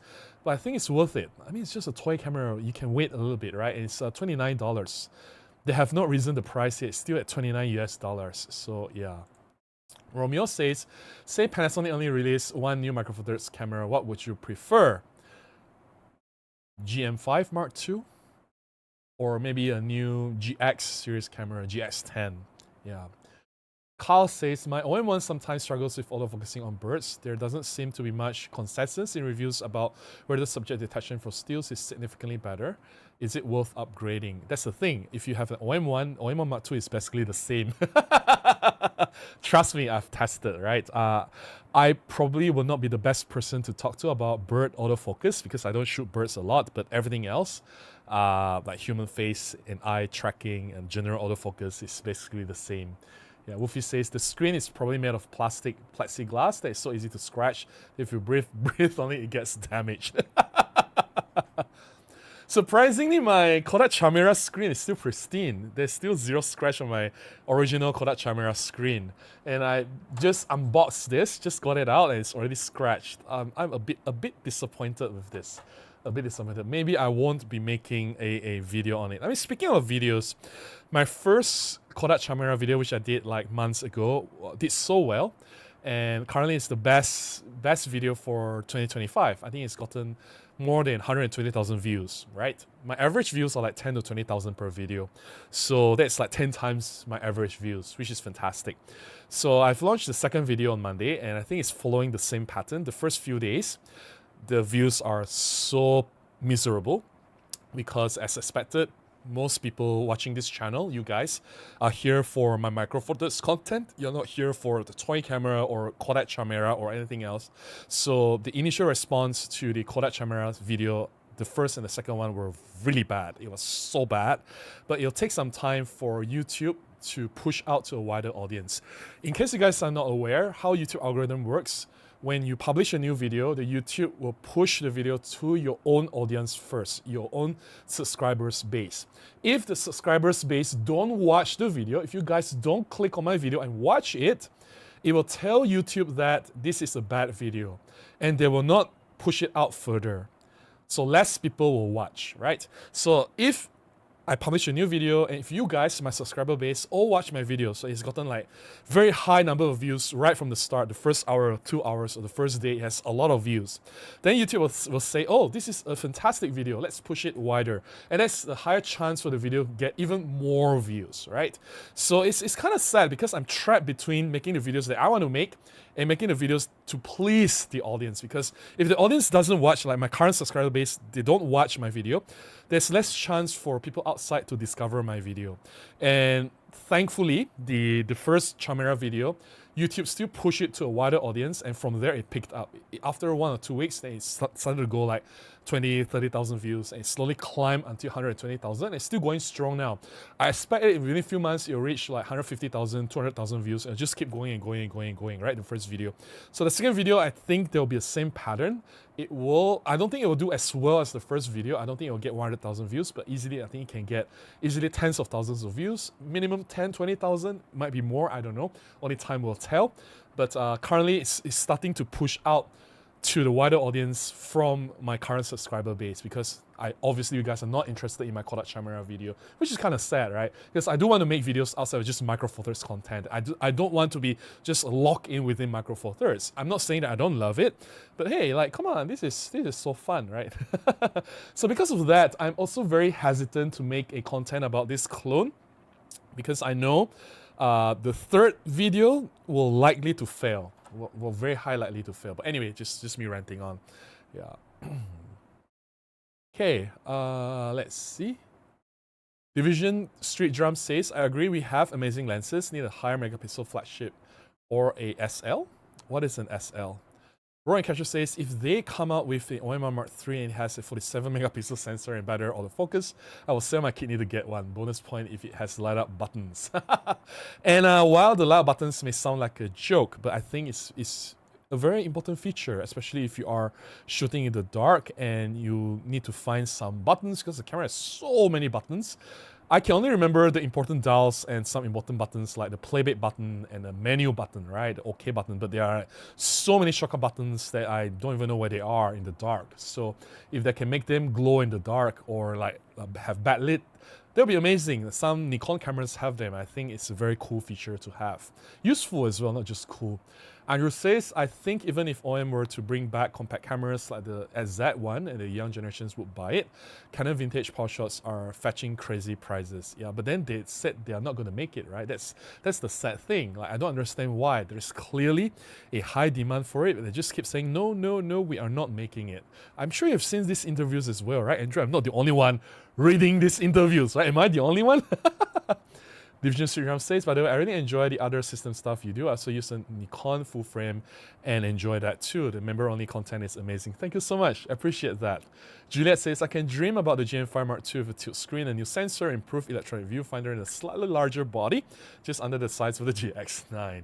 Well, hopefully Panasonic listens, because I think there are some very large content creators, including Emily from Micro Four Nerds, that have been making noise, right? Just bring back the GM5 Mark II or GM5 series camera. Like, why is it so difficult to do?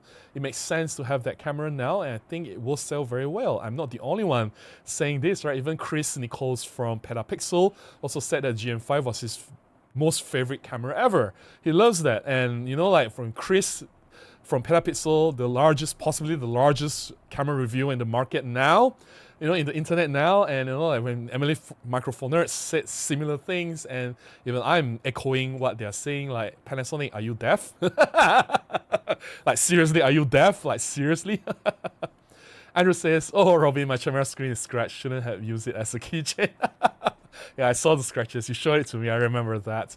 So my screen is still perfect. I'm just sad that, you know, like when I open a new product, I don't expect it to have scratches, right? It's just disheartening. Anyway, Ryan Kesha says, when I do astrophotography, I always hit photo view instead of menu to change my live composition speed, so it would be good.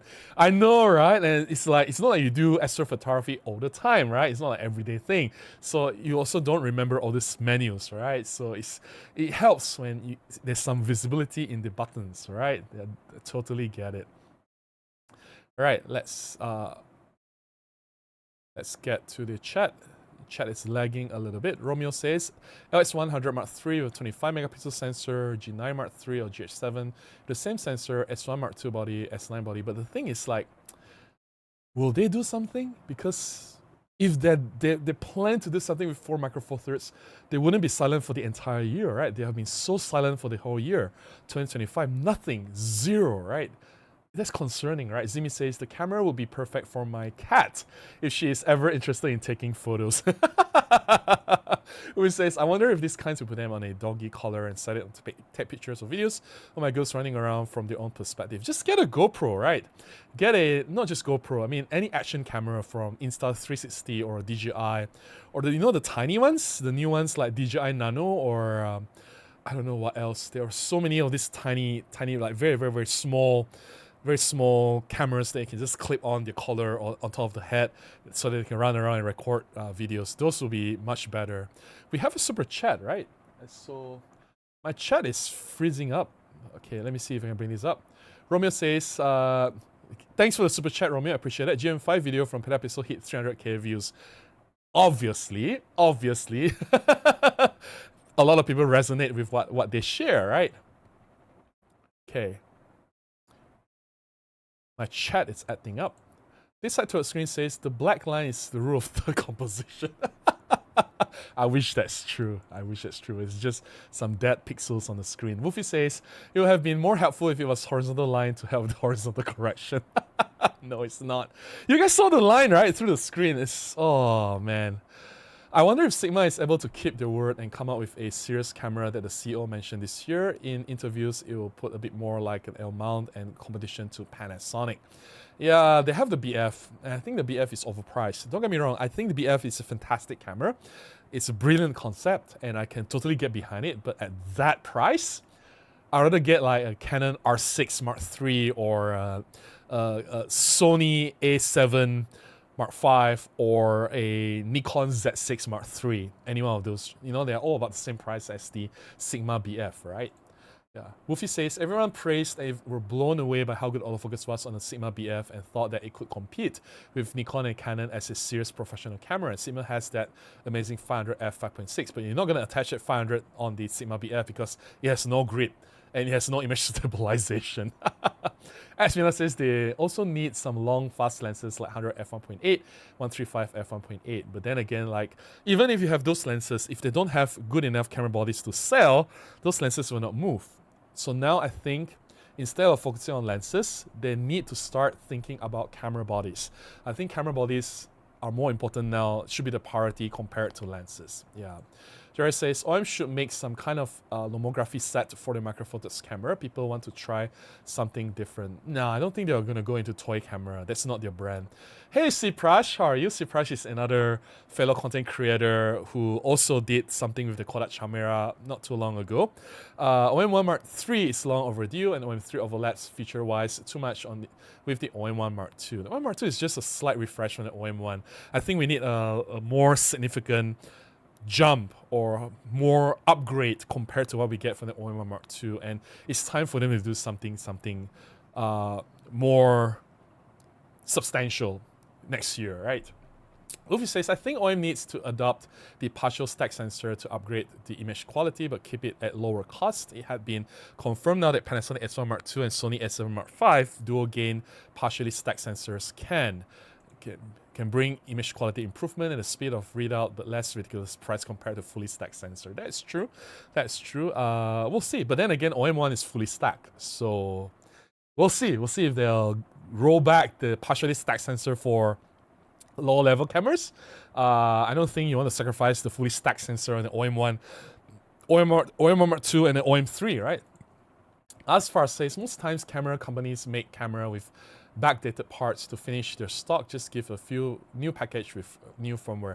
That is true for low level cameras. I can totally forgive them. That's why I'm not so harsh on the OM5 Mark II, because I understand they need to do this. Like the lower level cameras like EM10, OM5, or the pan cameras, they want to recycle some old parts.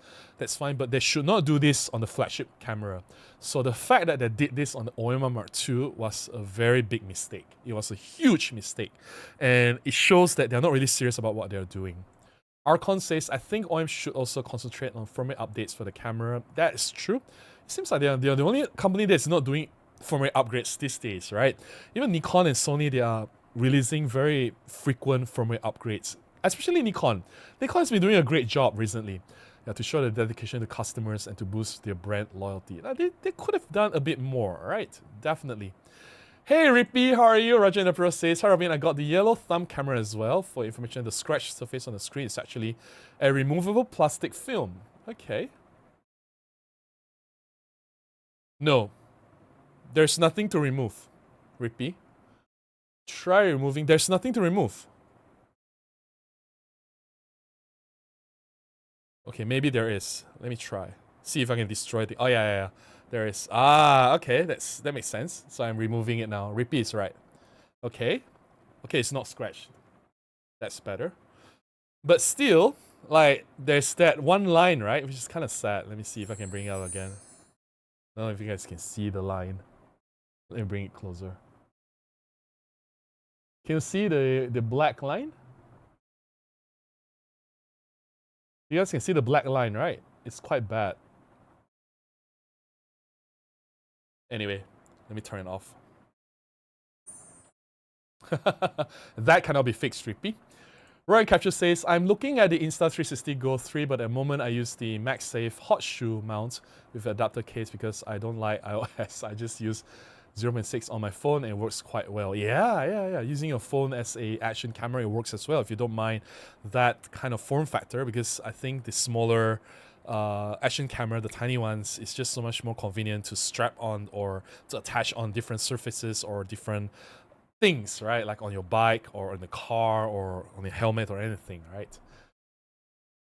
Ink and Barrel says, I really only want Panasonic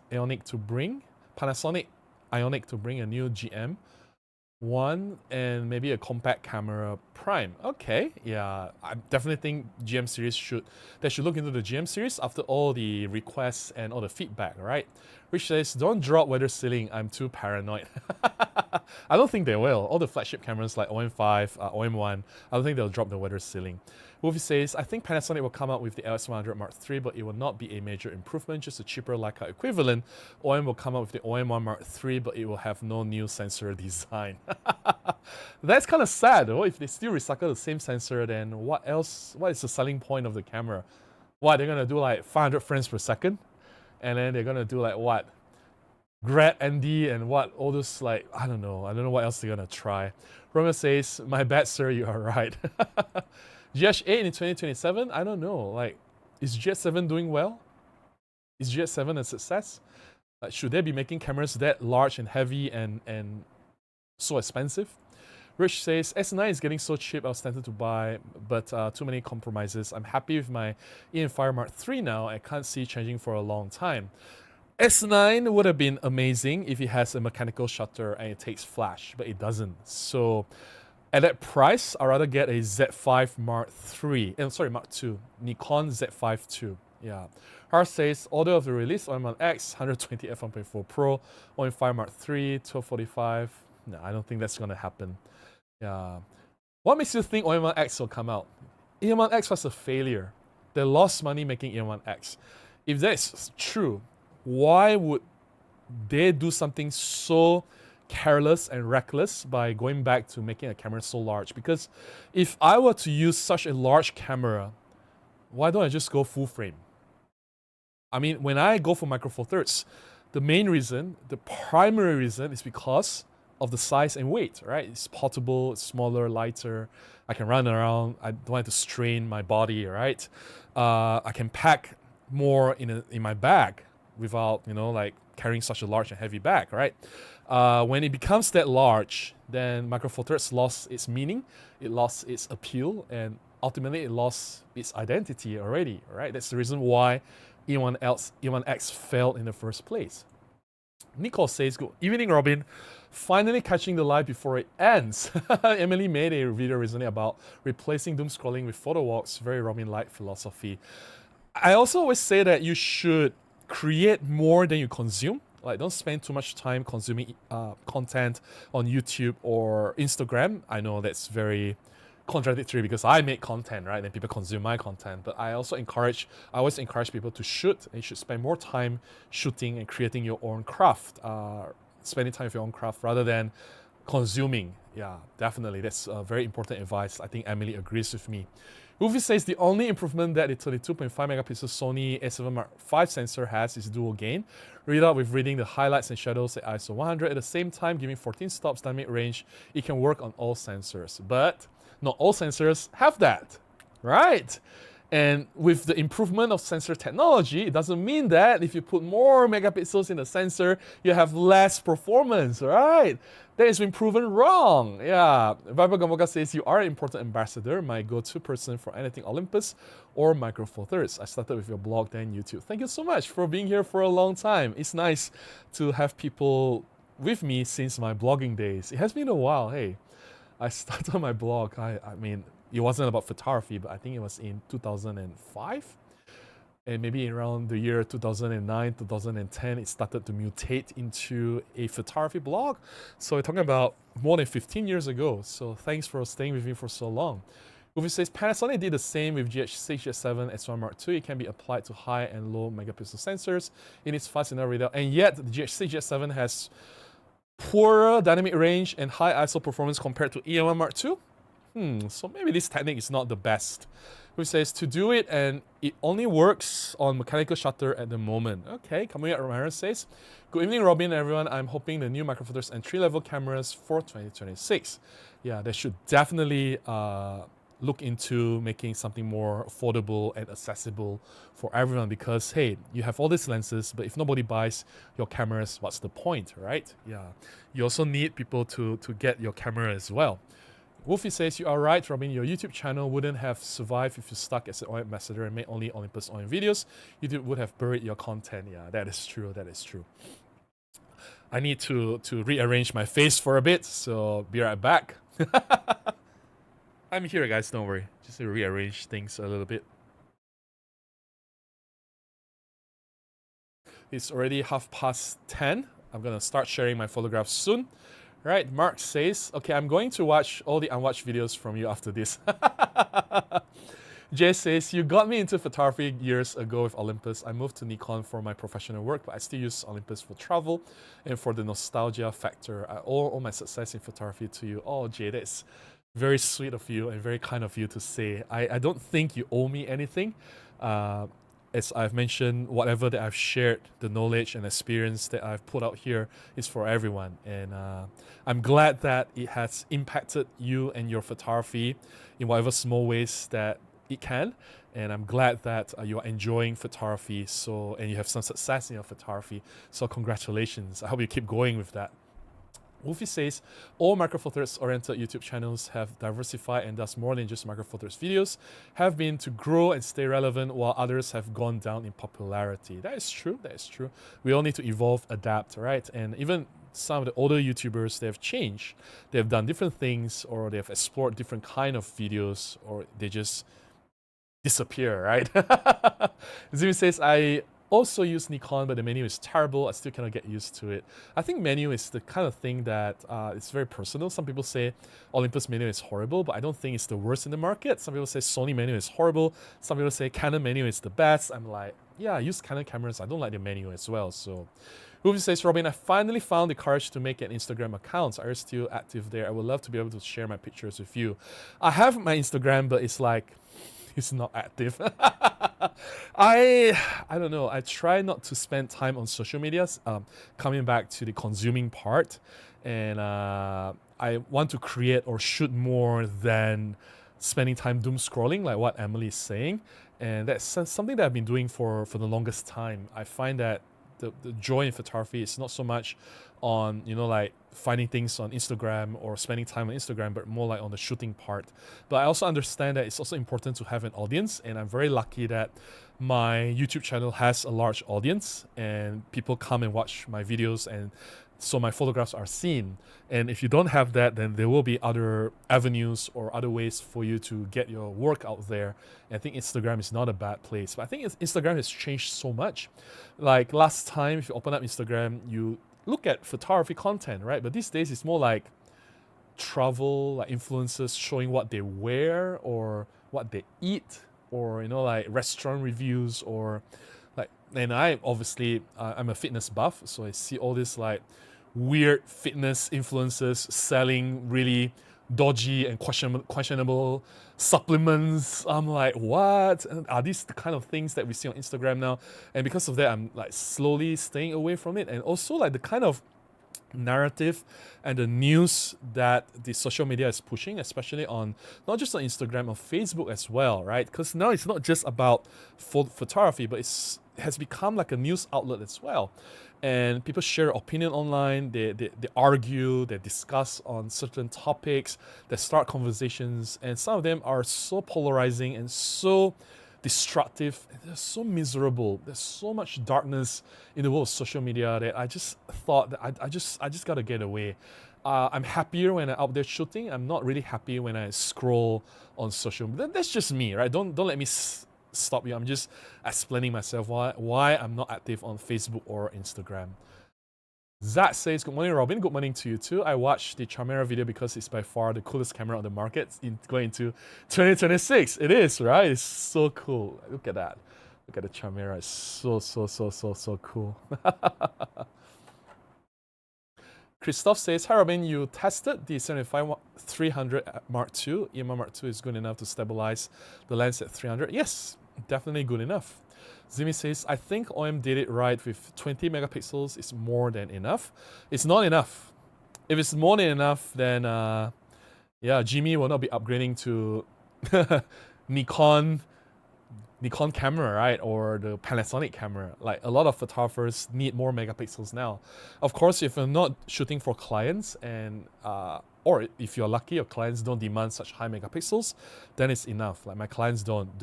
So whatever I deliver to my clients is still good enough. But there are also production houses, agencies that have certain minimum requirements, and it has been very consistent over the board for the past few years, recent years, that you need to have at least 24 megapixels and above.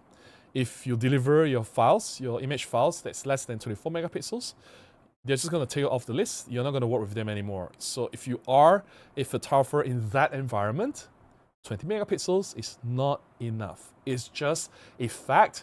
It is not a matter of opinion. It's not a matter of what you think is right or wrong. No, it is a fact. If you want to survive as a photographer working in the industry, you need higher megapixels. Yeah. Goofy says, Robin, I still have the EMR Mark I with the defective image stabilization that I need to shake a few times before it turns on and function. Can you recommend me what I could or should do with it to keep using it? I guess turn off the image stabilization if that's possible. Or I know that you're not exactly in the best financial situation. I would just recommend you to buy a used EMR Mark I. Here in Malaysia, you can get one for like $250 and still perfectly functional, right? Oops, my chat window has crashed. I need to open up a new chat window. Give me a moment, guys. Give me a moment. My chat window has crashed. Pop up chat. I don't know what happened. Okay, I need to set this up for a bit quickly. Give me a moment. Oh, when my chat window crashed means I've lost track of what or who I've replied. So I'm sorry if I missed out some of your comments. Yeah, I know I'm a little bit behind. Okay, let's see in members chat first because that's easier to do. Roy Capture says, flick the line. My computer monitor did it today. Gave it a flick and it went away. I wish it's as simple as that. Roy Capture. Division Street Drum says, I also think lens makers like Vuetrox making amazing lenses for full frame for less money Hertz Macro Four Thirds. I can buy a 85 1.4 for Nikon for $600 US, and Olympus equivalent would be 1400 USD 45 1.2. I agree. Even my EMA Mark II is heavier than my friend's Canon 4000D, but 4000D is a horrible camera, right? No image stabilization, outdated specs, is technically a DSLR. I was surprised, but EMA does feel more premium. Yeah, EMA Mark II is a flagship camera, whereas 4000D is a plastic entry-level beginner's camera. You can't really compare, right? Andrew says, you are an important figure to the community. My journey on micro photo started from you. Thank you so much for saying that, Andrew. Really appreciate it. I watched back a lot of your old videos when you had hair. Well, I had hair, just that I prefer this style. I know like this part is been balding, but if I want to grow out, I can have like the patches here. I can still like do like a monkey hair. But yeah, definitely you have like the M shape already, right? So yeah, this part, yeah, they're balding out. Yeah. Let's see. Juliet says, completely agree about social media. Creative networks are becoming harder to find, but Substack has filled that need for me along with your channel. Thank you so much. Appreciate that. Ron Treasure says, I'm having trouble with the priority modes in the E1 Mark II, like the live view boost off. But the live view is dramatically different from the photo taken. I only shoot in manual because of it. Okay, priority modes on the E1 Mark II. I like live view boost off, but the live view is dramatically different when from the photo is taken. Have you checked if your live view boost off is for all your settings? Because in the EMA Mark II, the live view boost can be assigned to the aperture priority and the manual mode separately.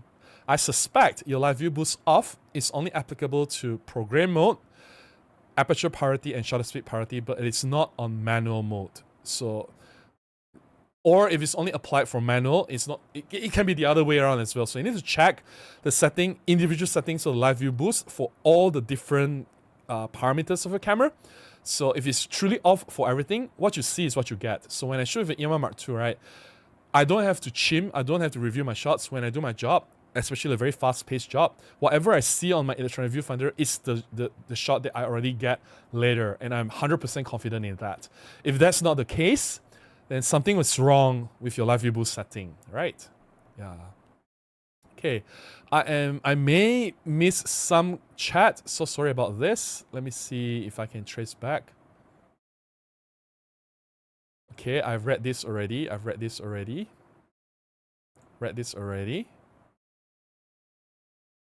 Okay, MFS says anecdotal, but shooting fashion and low-light clouds in LA next to Sony, Nikon, Canon clients consistently prefer my images.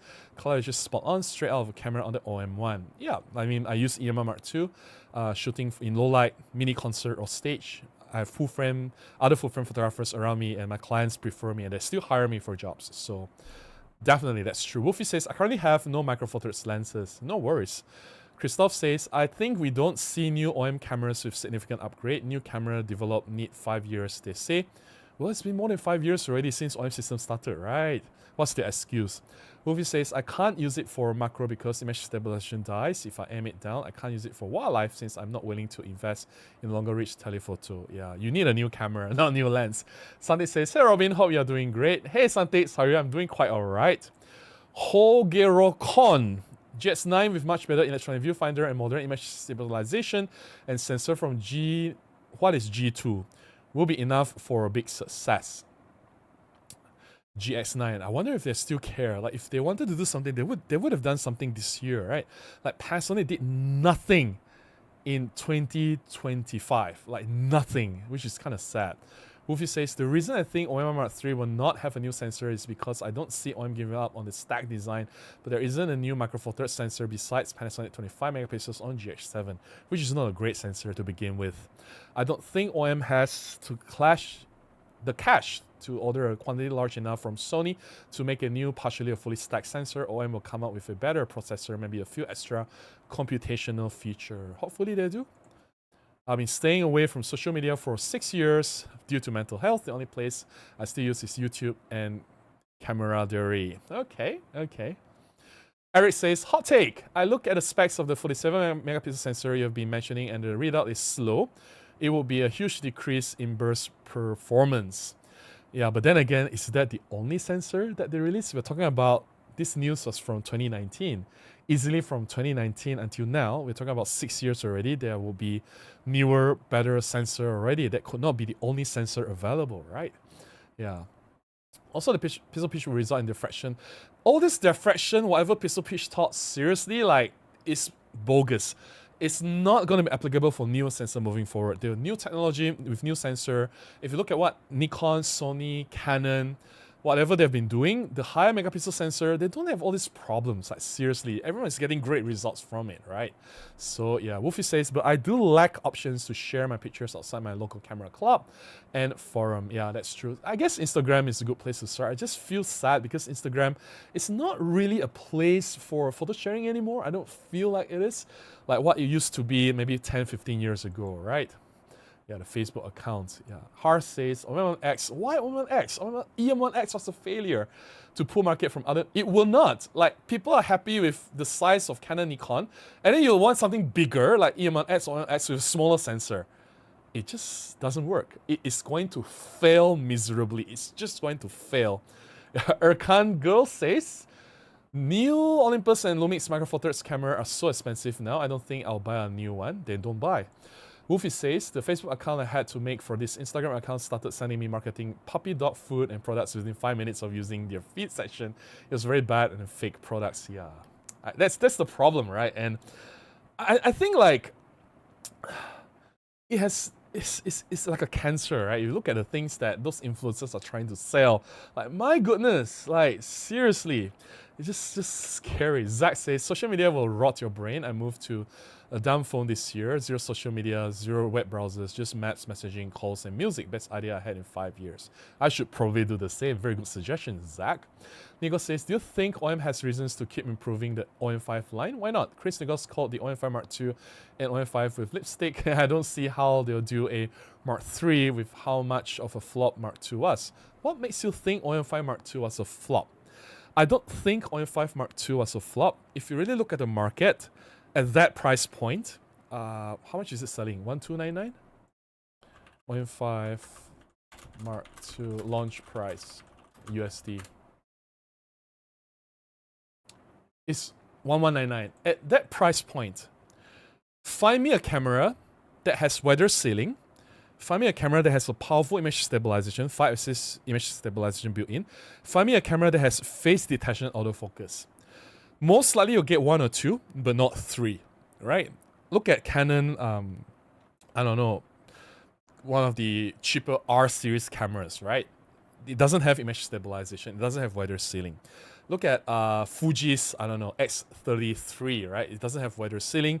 It doesn't have image stabilization. And yet it's selling more expensive than the OM5 Mark II.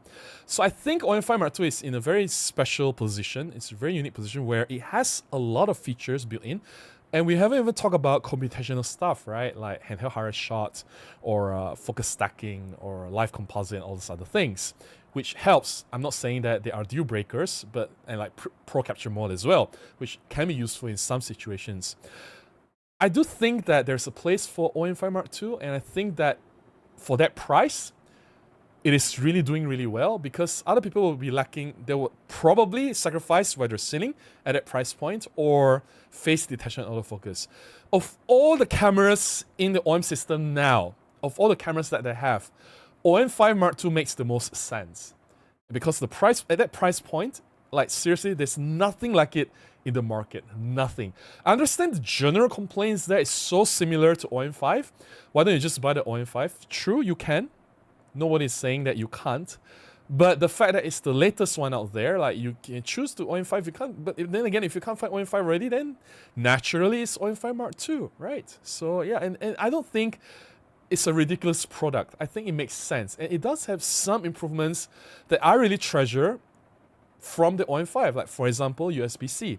I think the USB-C does make a huge difference. If you travel a lot, you don't want to carry spare chargers, you just want to charge on the go. USB-C charging, power delivery makes a lot of sense, right? Lida says the Kodak Chimera is 80 euros around here. Don't buy wherever you're buying from. Just buy from straight from the product page. Like, come on. Like, what? Where are you guys getting the camera from? Okay, Kodak Chimera official. Okay, let's see if I can find it. I'll show you. It's not loading. Okay. Windows screen. This is from the official store. Let me just turn off the dark thing. Single box, Kodak Chimera, keychain digital. So this is official site, right? Kodak retropro.co. $29.99. The price has not risen. Why don't you guys buy from here? They ship everywhere in the world, right? Everywhere. Just buy from the official site. Don't support the scammers. Like, it's such an easy decision to do. I don't understand. Like, people complain, oh, it's so expensive here, it's so expensive then. Why don't you just buy from the official site? What's wrong with buying from the official site? The price has been the same from day one. They never increase the price, right?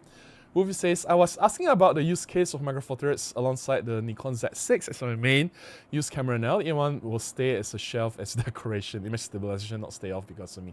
Yeah, find one if you can in the used market, $250. I thought that's reasonable for a new camera with what the EM1 can offer, right? Yeah.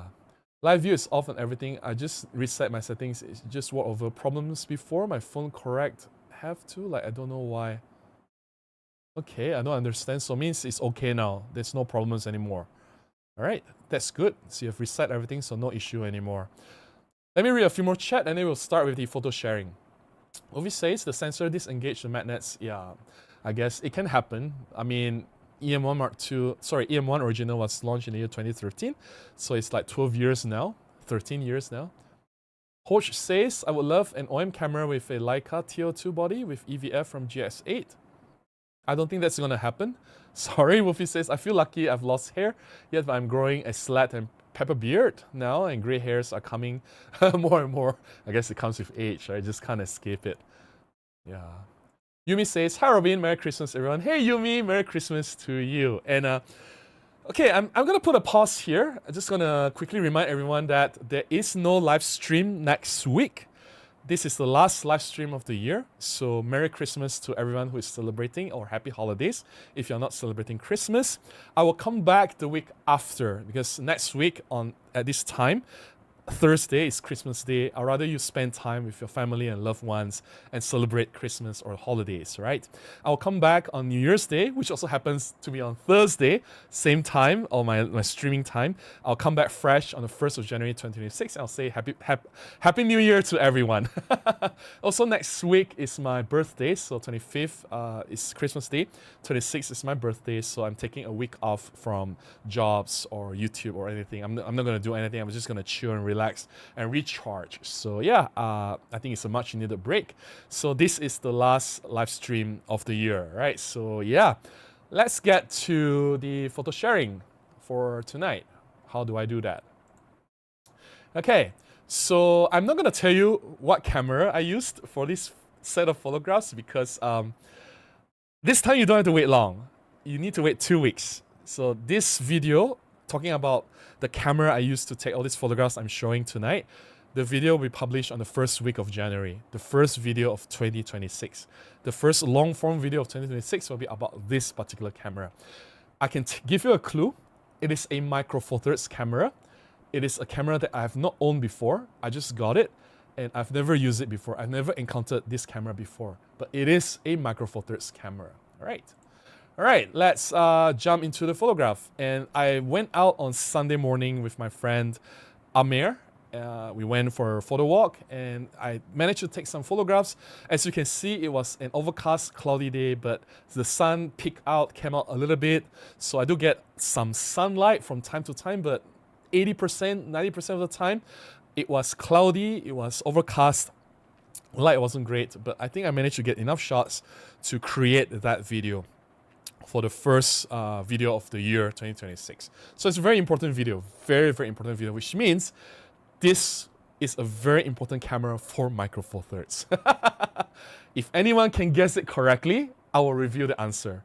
If you guys can't, then you guys have to wait for the answer for, it will be revealed on the first video for 2026, right? So this is the Menara, the Merdeka 118 building. That's where Florence Pugh jumped from.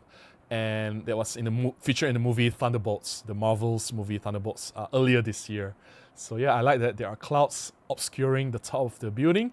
I like that it's partially covered in dramatic clouds, which I thought was pretty cool. It adds a lot of mood and atmosphere to the shot. I only wish that it's a little bit brighter, like so that we can have more contrast, highlight and shadow to play with. But everything looks very flat, very uninteresting, but doesn't really matter. It's still, I think it's still a good shot. So I was at Petaling Street walking around. So there's this guy wearing red. So the red shirt caught my attention. So I grabbed a shot of him. Right, this was 25 1.8, yeah, one of my favorite lenses for street photography. Not gonna tell you what camera. You guys just have to guess. If you can guess it right, I'll tell you on the spot. You guess it right. If you don't, you just have to wait for the answer. Some people carrying boxes into the van. People working. Right. I like shots like this. There are layers. Tips if you want to do some street photography or any photography at all, you can always add layers, foreground, background. So there are things your eyes can explore on the left, on the right, before the eyes go into the main subject, which is the man sitting by the entrance, guarding the entrance into the abandoned hotel. Yes, it is an abandoned hotel. It's quite a popular hotel back then. I think it's a Hotel Malaya. But now it's totally abandoned, so I guess this guy is just there to prevent like homeless people going into there to make it their home, right?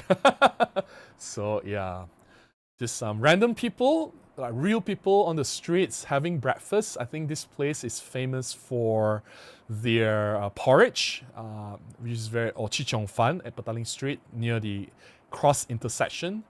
People who know will know if you're in Kuala Lumpur, and usually in the morning there'll be a lot of people just having breakfast there. I used to go there having breakfast there quite often as well. There was a period of time.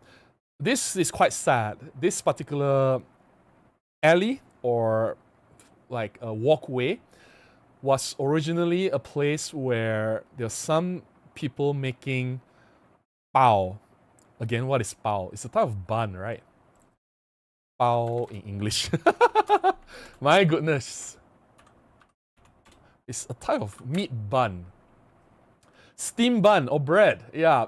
So they make it there, like fresh, and they're okay with photographers. So imagine like in the alley it's covered and you have a bit of backlit with a lot of smoke, and then they make like the bread with their hands and put the meat in, and you know the atmosphere is just so amazing. And the whole place was torn down and replaced with this street graffiti art, which I thought was quite sad. I have some old photographs of those people making the steam bun, the bao. I have enough photographs already. Maybe next time I'll reshare them.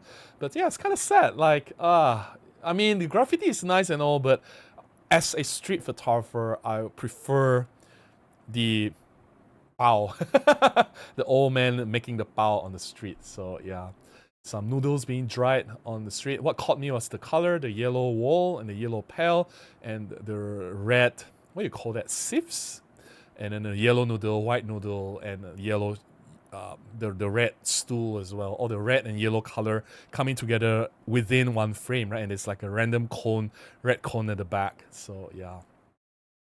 And morning people chilling, either having breakfast or drinks. These are just having drinks and just catching up. It's something that you see very normal. Things that are so normal, like you would just pass by and not think so much about. For me, these are slices of reality. I just want to look at it and appreciate them for what they are. It may not have a larger meaning, or it doesn't tell a bigger story, or it will not win an award or a photography competition. But to me, I don't really care. To me, these are real things that happen, and I just want to keep my photography real. Yeah, just a random guy at a parking lot or entrance to a exit. I think this could be an entrance and exit to a parking space. All right. This is Pasar Karat. Pasar Karat is like a flea market. I think it's already past the time. They are already packing and moving away. So there's a cart with all the junk or the things that are selling at the flea market. This guy is carting it away to storage. You can see that he's carting bags and bags of stuff that he's selling, including one luggage. I think he's moving from the selling location to the storage area. So yeah. And I like this shot because you see all the people are spaced, not equally. I wish they are spaced equally, and I wish everyone is wearing the same thing, but they are not. But this is just outside an Indian temple. I just love seeing all these people line up in one line, which is I thought was pretty cool. And some of them are dressed in colorful traditional costume, which adds to the character of this particular scene. So yeah, I think that morning there was an Indian wedding outside happening inside the Hindu temple. We didn't explore that. We just thought like maybe let's not disturb a private event. Let's just them have the wedding peacefully, right? Rather than us strangers going in and take photographs. This is outside a Chinese temple, just something art at the window, so you can see the dragon carved from the window. I think it's wooden carving, and I like that the wall is totally bright red, bold red in color. And sometimes just appreciate colors and patterns and things that just catches your attention, right? And dragon is a very important symbol in Chinese mythology, so just capture it. Yeah. And that's one of the monuments in Kuala Lumpur, Dayabumi building. You can see it from everywhere. Right, Dayabumi translates to earth force, or force of earth. Yeah, Dayabumi. It was the previous headquarters for Petronas before they moved to the Twin Towers, the KLCC, Kuala Lumpur Twin Towers. So yeah, Bangkok Bank, I love the shape of the building. No matter how I shoot, it always looks very nice. Appreciating the urban architecture or urban scape or urban shapes and texture, things that you see in the urban area. All right. And this is a Chinese temple inside a Chinese temple where thankfully at that time the cloud cleared a little bit and the sun broke through. The sunlight was shining really, really harshly on this table. So you can see the deep black shadows at the back, highlighting whatever is on the table. And because it's a Chinese temple, so there's plenty of bright yellow and reds. So all the colors just come out and just pops and just jumps right off the screen. And because of the harsh sunlight, that's why I love shooting when there's harsh sun. Everything just looks more vibrant and more lively, and everything it just immediately became more dramatic. Right? You look at it, like the entire altar or praying space on the table, right? Everything, the offerings, the joysticks, and then the papers and everything, it just looks more dramatic, right? Yeah. And the light was there for a while. It's just for a while, like 10% of the time. And shining on this man, I just thought it was strange he was wearing a jacket because we all know that in Malaysia it's so hot. Like, I was already sweating, like me and my friends, we were already sweating. And this guy can be wearing like a thick jacket and not only the jacket, right? Like a formal wear, button-down shirt and everything. Even without the jacket, it's going to be so hot with the collar and button-down shirt and everything. And he has a jacket on it. And the sun was hitting in full blast. Like, wow, don't you feel the heat, man? Don't you feel the heat? That's crazy. And this is River of Life. I was told that there was an event there, a photography event organized by Makan Bas. Makan Bas is like a restaurant that is on the left-hand side of the frame. You can't see it here, but it's hidden. It's on the left-hand side. I thought there was like an open outdoor portrait shooting kind of session. I saw some Instagram posts on the video of the people doing that. But me and my friend, we arrived at 10 something. It was supposed to be from 10 to 2. We arrived at around 10:45 and there was nothing there. Like, we were like, okay, we thought the event was here, but anyway. So, typical shot. I've shot this so many times. This has been like my standard test for sharpness, for distortion, for chromatic aberration, for a lot of things. Not the best day to test because the light is too flat. You need more contrast to test like chromatic aberration and flare and everything else. But it was a very flat, cloudy day. But it's nice to see the mist. Usually there's more mist covered the center part, but I think depending on the wind direction or whether it's a windy day, direction where the wind is blowing. So this time the middle part was actually very, very clear. So yeah, in some direction you can see the mist. And it's very funny because I was watching Welcome to Derry. I don't know if you guys are following the Stephen King's work. There's a new TV series. The finale was last Monday, I think, Sunday or Monday. And the finale episode, you have this mist covering the entire Derry town. It's to symbolize the spread of Pennywise the clown's power over the town. Like he's escaped his prison and he's moving. His influence is spreading across the town in the form of mist, right? It's like a fog, right? And fog also symbolizes fear, which Pennywise preys on, which was really interesting. When I saw this, it immediately reminds me of Derry. I'm a huge fan of Stephen King's work. I probably read too much of Stephen King, and I don't think my work is influenced by Stephen King anyway, right? You don't see any horror elements in my work. But I love Stephen King. So anyway, fun fact for you guys. Yeah, last few shots. Some people setting up a shop. I think they are putting up some wooden planks, right? And this is the last shot of the day. I just thought that the guy, it's very strange for the guy to just sit outside. That's like totally unsafe. I think he can get fined. But it's a funny story, right? It's just very weird. But this was also the last shot of the day. The photos you saw was in chronological order. So this was the last shot of the day. And when I saw this, Amir was with me, my friend, and said, hey, go nearer, which is a very good advice. I should run there and just grab a nearer shot. But I was like, oh, I was so... First of all, the lighting wasn't great. Second of all, it's dangerous. There were cars and motorcycles. Like, car is the least of a concern. There are motorcycles. Motorcycles are dangerous. You don't see them. They just come out of nowhere and they just knock you down. And I don't want that to happen to me, right? Safety first. So, two reasons. One, I was already lazy. It was the last shot of the day. We were going off to another location for lunch. And secondly, it's like safety. Like, you see the roads, and I was using a 50mm lens. Like, the bike can be coming... motorbike can be coming from anywhere. So I just grabbed like a wide angle shot of the man riding. They can see the entire truck, which I thought was not a bad shot, right? And thankfully, the man was wearing red. So that red shirt itself already made him very visible. He immediately pops out from the black and white truck, and you can immediately see that he's sitting there. So I think composition-wise, it's not a bad composition. I like that there's a bit of environmental factor in it. You can see a little bit of a wider view. You can see what's happening in the background, like he's on the road. You can see the full view of the truck. So no, I don't think it's a bad shot. So yeah, that's it. That's all the photographs I have to share. So see if you guys can guess the camera correctly. The answer will definitely be revealed on the first week of 2026. I hope you guys have enjoyed the short sharing session. Let me drink some water because I've been talking for more than 2 hours without drinking water. That's interesting.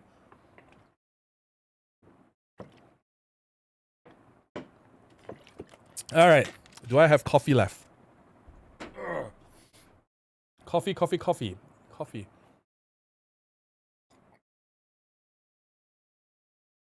Okay, let's get to the members chat. Don't worry, I'll get to every single chat, but priority to members. Ryan Catcher says, OM system definitely needs a camera under 700 Aussie dollars with a 16 megapixel sensor, a small body, and an aesthetic body color range like blue, dark green, pink, mint, and white. I know a lot of girls will buy it. Yeah, it will definitely appeal to the younger generation, right? And it has to be affordable because these people can't just spend like $2,000 to $3,000 on a new camera, right? Yeah, Juliet says, happy birthday, Robin. Thank you so much, Juliet. I appreciate it. Well, my birthday will be on the 26th of December. That will be next Friday, 1 week from now. I think 8 days from now. So thank you so much for the advance wish. I appreciate that. James says, 2026 will be when Small Rig brings out a grid for Charmera. Charmera Mark II will be weather sealed, more eggnog all around with 5-assist image stabilization, right? Interchangeable lens as well, right?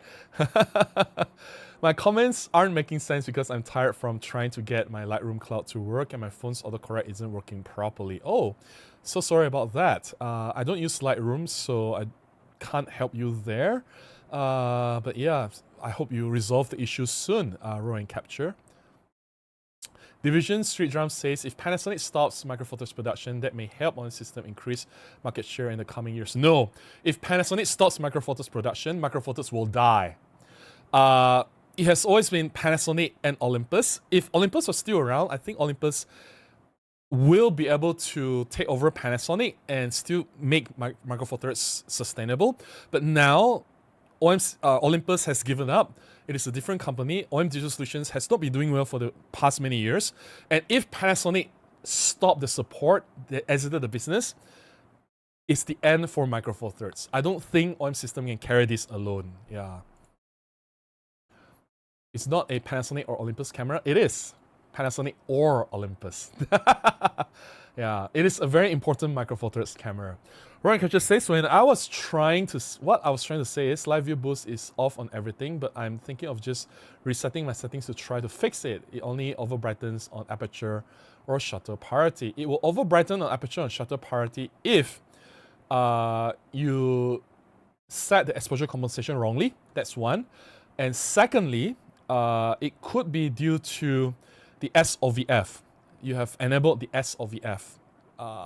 Make sure the SOVF is turned off, and make sure that the live view boost is off, especially when it's on shutter speed priority or aperture priority. Yeah. No, it's not Blackmagic camera. Blackmagic camera is doing video. Those are photographs, Andrew. I wouldn't buy a Blackmagic camera to take photographs. Yeah. Roy and Catcher says, these photos look like Panasonic colors. My guess is the smallest one. I forgot the model name of it. You gotta guess the name. I guess Marlene is in the house. All right. Hi, Marlene. How are you? Okay, let's get to the non-members chat. Let's see. Zimi says, thank you, Robin. I have to go. Hope you have a calm, happy days over Christmas and the holidays.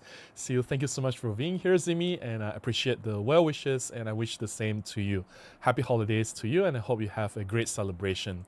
Ruby says, the ones that come to mind is Canon R7 and Nikon Z5 Mark II, but that's about it. Okay. You mean to replace your EM1, right? They are close to OM5 price, but not as cheap unless there's a special sale. Yeah. Yeah, but these cameras are also not cheap, right? The OM5 is way cheaper than Z5 Mark II and the R7. Definitely way cheaper. And smaller as well. Basilis says, unfortunately, I think that Panasonic has quietly given up on micro four thirds, and the OM system will continue to ignore us when we say we want a Pan F Mark II, and instead they'll release another camera that no one wants. I don't think there will be a camera that no one wants. Like OM1 has been popular, OM3 has been popular, so I don't think they have like a total failure yet, right? I think they're quite okay with this strategy. They could have done better. There are things that could have done, definitely. They could have listened to us, our feedback, and improved. But I don't think they are totally failing as well, right? Jaden's Fate says, agree, if you want a light weather sealed camera with interchangeable lens, the OM5 Mark II is pretty much unrivaled. Only alternative, maybe Sony a6500, which is ugly. True. And the Sony a6500's image stabilization is not that great, right?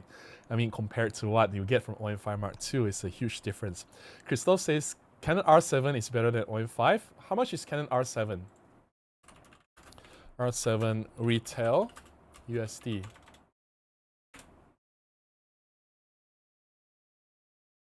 So Canon R7 is about 1600 USD, right? Depending on current promotions and instant savings. So how can you compare it? Like I said, OM5 Mark II makes sense at that price range at about 1200 at launch, and now it's gotten lower, right? I think recently with all the rebates, everything is about 1,000 US dollars. At least in Malaysia, you can get for about 1,000 US dollars, right? I don't think it's less than 1,000, maybe slightly more, 1,000 US dollars. But the R7 is 1,600 US dollars. That's like $500 to $600 difference. Even if plus all the savings and discounts, it's still about like $400 difference. And of course, like how are you going to compare something that costs so much? And with that price, I'd rather maybe go to Nikon Z5 II. That would be an even better camera than R7. Yeah. Rich says, just wait for the Chimera. I managed to get one at retail price from a UK camera shop. It wasn't available anywhere else when I ordered. Just order from the main page. I've shown you, right? You can just click buy on the main page. You gotta wait. It's not gonna be instant, but hey, that's a reality, right? It's high in demand. It's not like Fuji, it's sold everywhere. You can't wait. Like, you probably need to wait for like 6 months or anything, but you can buy directly from the main page, right? Why don't you do that? Zach says, stop buying Chimera from the scalpers. They buy it full price to review off. Exactly! Like, why would you want to support them? Just buy it from the main page. Yeah. John says, hi Robin, I'm disgruntled with Olympus OM system. I have the EM1 Mark III and my battery door is broken and cannot get the part from Olympus. They just give you a run around with emails. I understand. That's quite frustrating though. Well, camera door broken. That's not something that I hear a lot.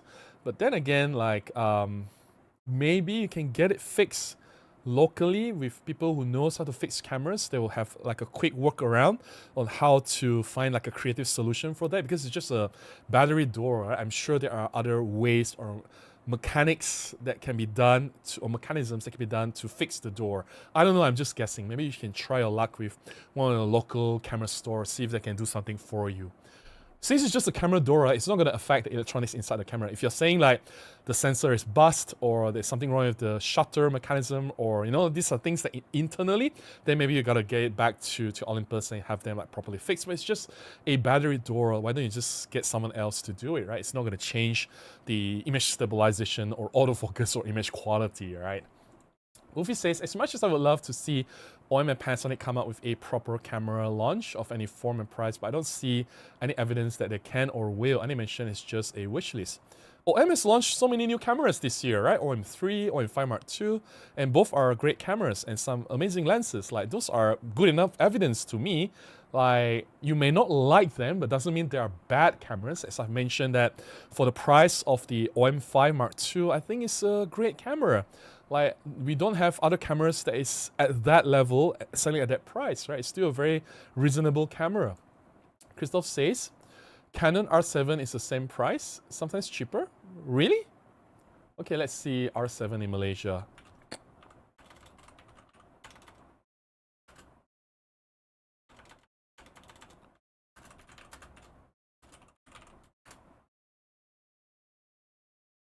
Canon R7 Malaysia launch price. Malaysia price. Okay, Malaysia price is about 6,000 ringgit. Okay, 6,000 ringgit. OM system, OM5, 5 Mark II price. Malaysia.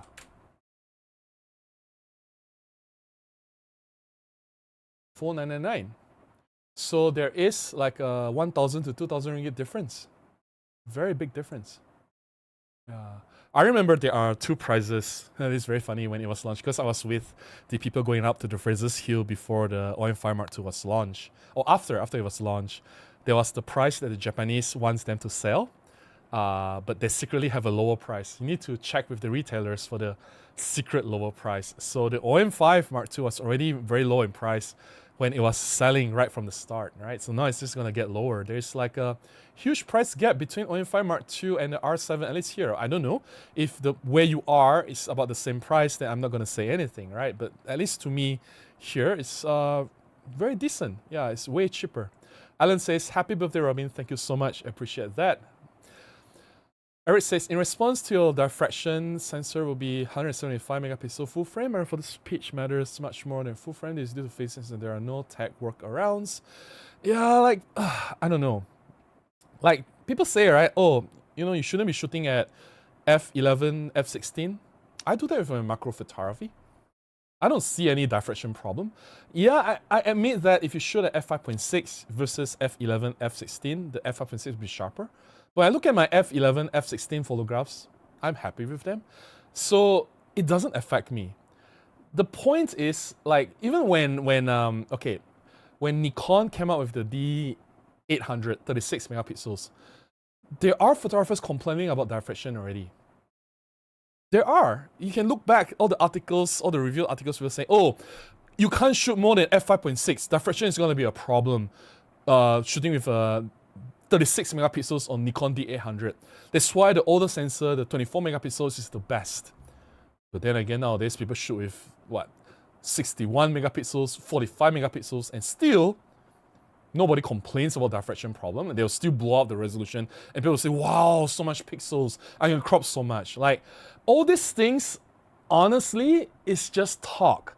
When it comes to real life shooting, it translates to nothing. Like, seriously. And people say, oh, your macro photograph, you cannot shoot f16. I shot f16. I zoomed to you guys to see so many times. Nobody has complained, oh, Robin, your photos are so soft. Nobody has ever said that, right? Caddy says, hello everybody and wonderful day to everyone. Nice of you to join the stream. Welcome. John says, hi Robin, Merry Christmas and happy birthday. Thank you so much, John. Appreciate the kind words. Let's get to the members chat. Nope, it is not GM1. It is not GM1. Division Street Drum says the problem with R7 is that it has problems and the build quality of one system is above most camera manufacturers other than Lumix. Okay. Yes, Andrew, it is G1. Let me see if I can find it. It is. You hit the jackpot, Andrew. Let me see. Where's the be right back button? Let me find the camera. It is the G1.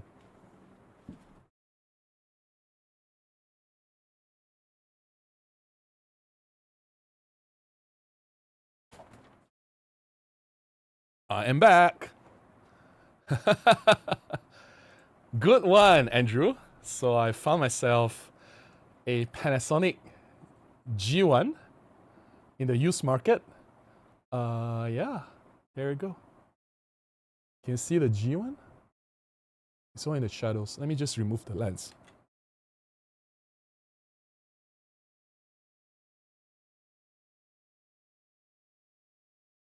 Yeah, so all these photographs earlier were taken with the G1. Sorry, Andrew, no prize. Maybe I see you, I'll buy you a coffee or something next time. That will be the prize for guessing it right. All right, let's get to the non-members chat. Katie says, my bot used Panasonic 15 arrived just minutes ago. Congratulations, and it works. Since I paid less than half the usual price, I didn't expect that at all. I'm so happy. You're seeing me through the Panasonic 15 1.7 on this live stream, and congratulations on the purchase. I hope you enjoy the lens. I think it's a fantastic lens. Zach says, happy birthday, Robin. Thank you so much, Zach. I appreciate that. Yumi says, very important camera for Micro Four Thirds. Could it be G1? So technically, Yumi got it first before Andrew. Yes, Yumi, you got it right. You got it before Andrew.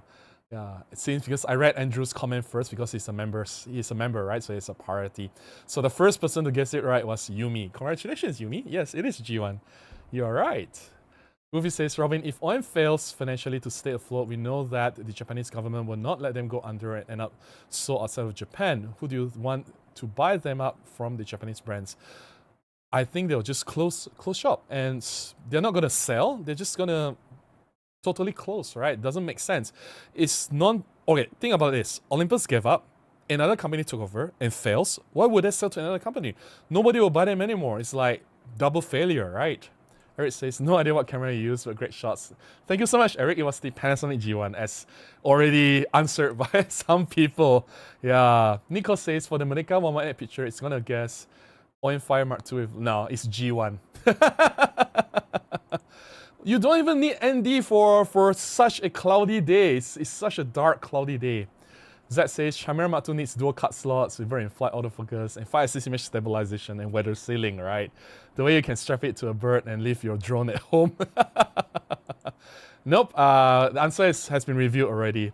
Hey Marlene, thank you so much. Marlene, it's awesome. Marlene says, great photos as usual. Oh, you're too kind, Marlene.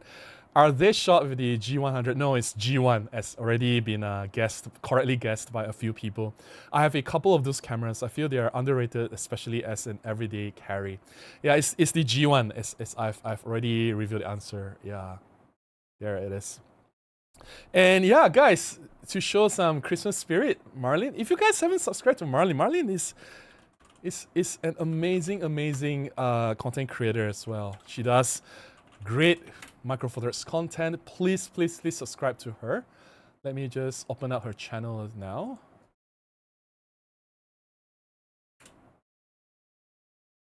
Where is it?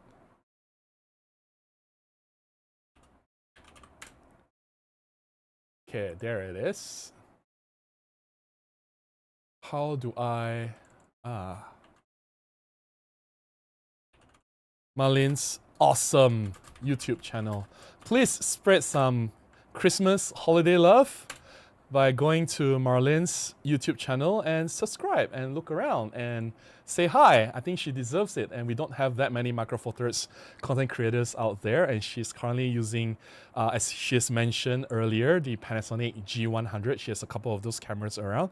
She's made some awesome tutorials for the G9 as well. She's shot some fantastic photographs.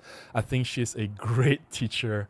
So yeah, just go and support Marlene, and she definitely deserves your subscribe, and please explore around. I'm sure you'll learn something and be inspired by Marlene as well. So please go to Marlene's YouTube channel and spread some love for this Christmas season, the holiday season, right? Yeah. Thank you so much, Marlene, for the birthday wish, and yes, happy holidays to you too, and Merry Christmas. Right. Wolfie says, I can never get enough of your pictures, Robin. The colors in Asian culture is so much more beautiful and common compared to the West culture. Here, intense colors are mainly used for marketing and commercial manipulation to get people's attention and to buy stuff or to get people's attention and their wealth status. I think it's the colors could have been better if the light was better. I shouldn't be complaining. I know I should be thankful that everything is very colorful here. When I was shooting, me and my friends, we were grunting and we were like just complaining all the time, like, oh, why don't we get light? We want the light. And anyway, yeah, I know it could have been better, but I shouldn't be complaining. Thanks for the kind words. The colors in these pictures reminds me of Panasonic beautiful saturated colors from the first generation. It was the Panasonic G1. You guessed correctly. Yeah. If I were to have only one microphotos camera, I would prefer to get one of the Panasonic for the colors and a couple of primes like the Panasonic 29. I guess you're talking about 25, right? 25.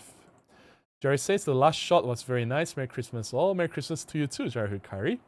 Hoofy says 20 f1.7 or the Olympus 45 1.8. Yeah, both are amazing lenses. Eric says, have you tried DxO Photo Lab? I was very skeptical, but it's a massive performance boost. Easily 2 EV bump in ISO performance and 50% print size increase compared to conventional debayering. I'm using Capture One and I'm perfectly happy with it. I don't see myself changing to any other software anytime soon. I think efficiency is very important to me because I deal with a very large batch of photographs which I need to pay attention to every single one. So being able to edit quickly and something that works very effectively on my computer, it saves time and I can churn out more edits in less time, if that makes sense. And even this weekend shoot, tomorrow, Saturday and Sunday, like 3 days, full day shoot, I'm gonna come home with thousands and thousands of shots. So Capture One is the best solution for me at the moment. Feel free to use other softwares and pick whatever that works for you. I believe you when you say that DxO works. I'm not denying that, but so far, I mean, look at the photographs that I've shared. Like, I don't wish they are any better, right? And it's not like the more you have, the better your shots will be. It doesn't work that way, right? As long as you're happy, and that's more than good enough for me. Yeah. Yes, love Marlene Juliet. Love her too, definitely. Thanks, Ufi, for the wish. Happy birthday, Robin, and I wish you another successful and fun year full of photography. Thank you so much. GR. It was G1. Zach says, I need to make coffee, but my cat is sleeping on my arm. Ah. This is your cat showing you affection. Hey, OM5 Mark II might be the best single camera on the market for hikers. That is true for the size and weight, right? Yeah. Micro Four Thirds will end like 4/3. Let's hope not. I think that's why I said 2026 will be a very important year for both Panasonic and OM Digital Solutions. They both need to really pay attention and start to really sit down and take things seriously. You know, like, don't muck around anymore. They need to really do whatever they need to do to survive, right? The Sana Erickson says, I have the OM1, OM1 Mark II, and OM3. They're all great cameras and use them all, but it's the OM3 that's my go-to camera. I love that camera. It's so versatile and fun to use. That's great. Wolfie says, Robin, did you hear that Nikon Z9 has become the most supported camera by firmware upgrade? Nikon came out with the new firmware for it with autofocus and subject tracking improvements to version 5.3. Yeah, that's disappointing, right? Knowing that, like, Nikon has more firmware support. And originally, it was Olympus that always released new firmwares for the camera. Like, Nikon has never released any firmware. But now it seems like Nikon, Canon, Fuji, and Sony have more firmware upgrades compared to OM systems. Kind of sad. Which says, we still haven't gotten the firmware updates that Olympus advertised on the launch of the OM1. Yeah, true. James says, do you think there is a market still for the EM10? Yes, definitely. Definitely. Something less than $1,000 US. Something around like 700 or 799. Something affordable for everyone. More basic, more stripped down version. Doesn't have to be weather sealed. Like, the reason why OM5 Mark II fetches such a high price is because of the weather sealing, right? Yeah. The Sana Erickson says, when you compare camera prices, you also need to compare what lenses. Body only. Body only. No, it wasn't. It wasn't at least AI. Alan says, do you think Nikon Z6 Mark III a worthwhile camera to own? Depends on what you do. I think Z6 Mark III is geared more towards video, right? It seems like a more video. You can record like a raw video, if I'm not wrong, and like you have 32-bit audio float and a lot of things. Yeah, probably. Yeah, depends on what you want to do. If you want to do video, it's definitely a great camera. John says, love your street photography. You have a great eye for great photographs. Thank you so much. I appreciate the kind words, John. Mark says, Panasonic GM1 is my guess. It was the G1.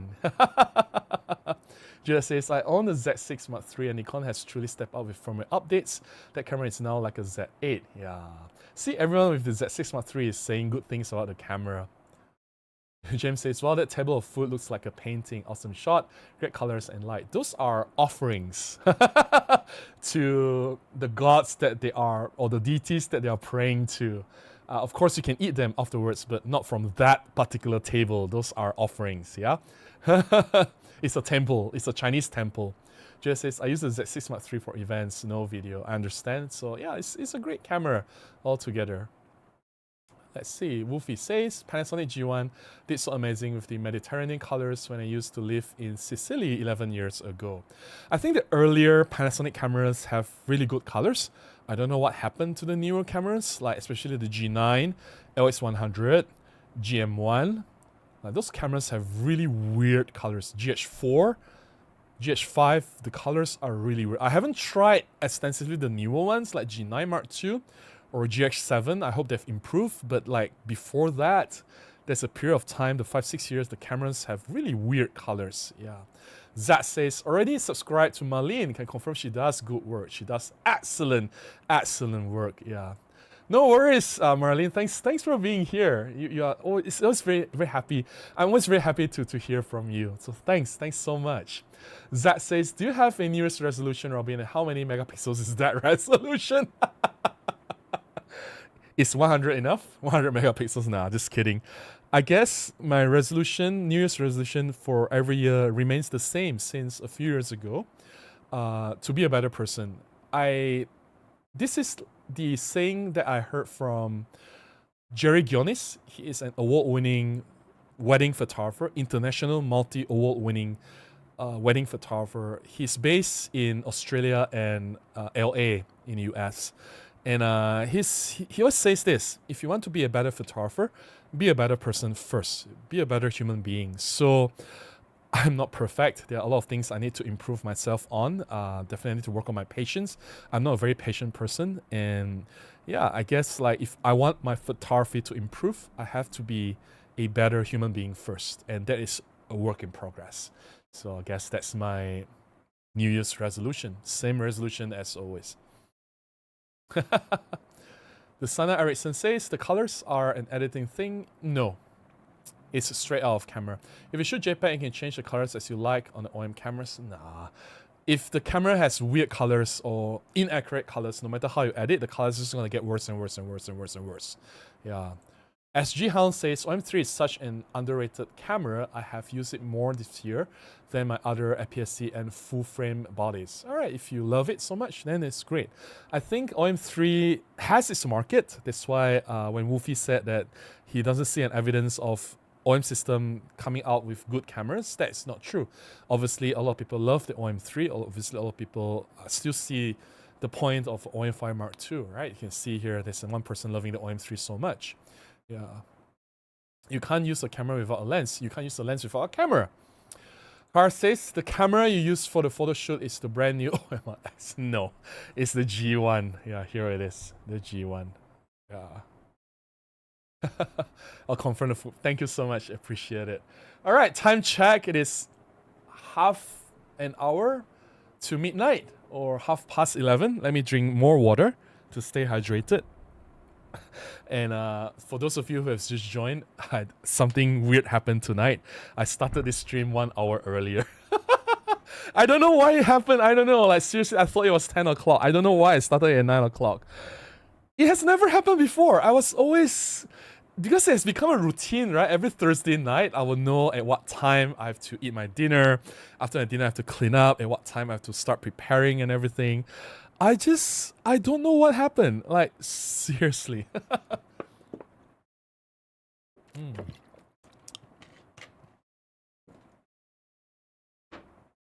That's not true, Wolfie. Wolfie says you have proven that you can use a lens without a camera in your coffee holder. But then the coffee cup is just to store coffee, right? It's just some coffee left. Mm. Yeah. No, I'm good, I'm good. No worries. Keep the chat coming, guys. So yeah, we started 1 hour early, so I've been online or live for 2.5 hours now. So I mean the longest I've been online on a live stream was 3 hours plus, right? And yeah.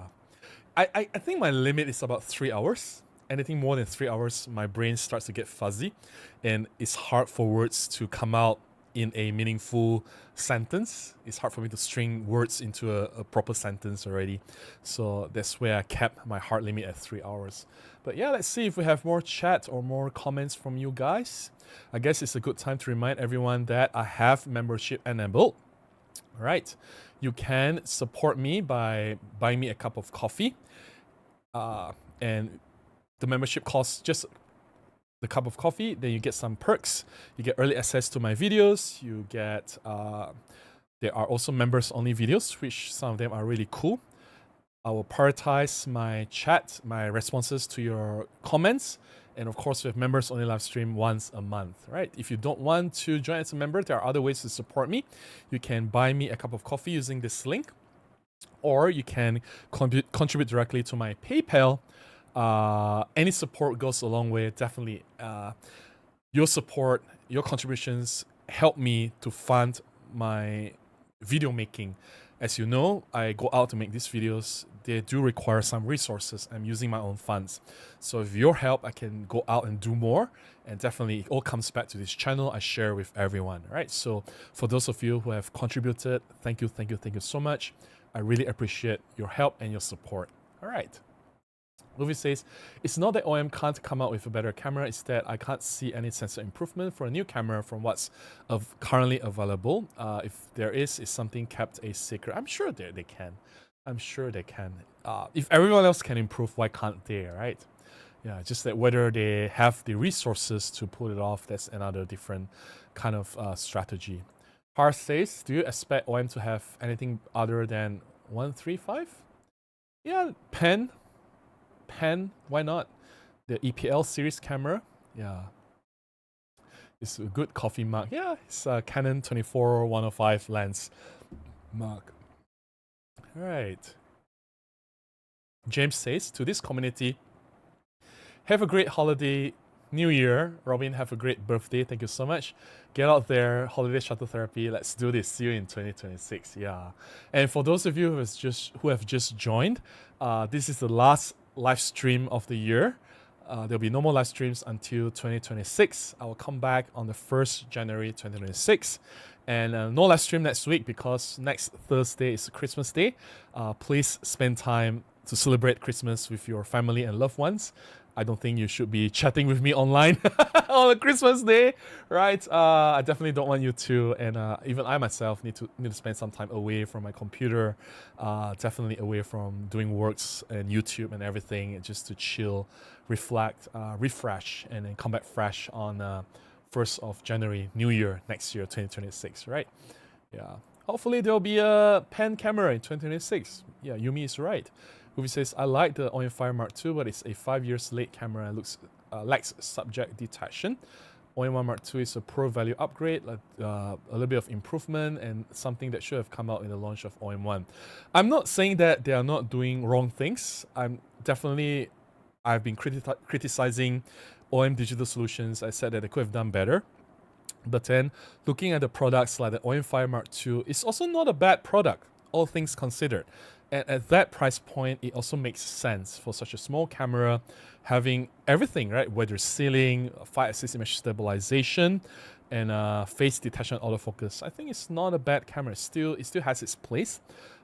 Definitely, it can be improved in a lot of ways, but it's not a bad camera altogether. All right, I think we don't have any more chat, so I should stop here because we've been online for more than 2.5 hours. All right, so for those of you who have been here from the start, thank you so much for staying with me. Thanks for joining the conversation. I hope that we get some awesome products from Micro Four Thirds next year from both Panasonic and OM Digital Solutions. I think we need a new flagship camera from OM Digital Solutions, hopefully some affordable ones. Hopefully they'll surprise us with some interesting products or wow products. Definitely, I think it's time for them to get their act together and not play around anymore. I think it's time for them to take things seriously. I think 2026 is gonna be a make it or break it year for Micro Four Thirds. And yeah, I hope you guys have enjoyed the photo sharing session as well. And hey, it's a holiday season, right? So Merry Christmas to those of you who are celebrating. Have a wonderful celebration. For those of you who are not celebrating, then happy holidays. And yeah, I hope to see you guys next year. Until then, please go out and take more photographs. Bye-bye.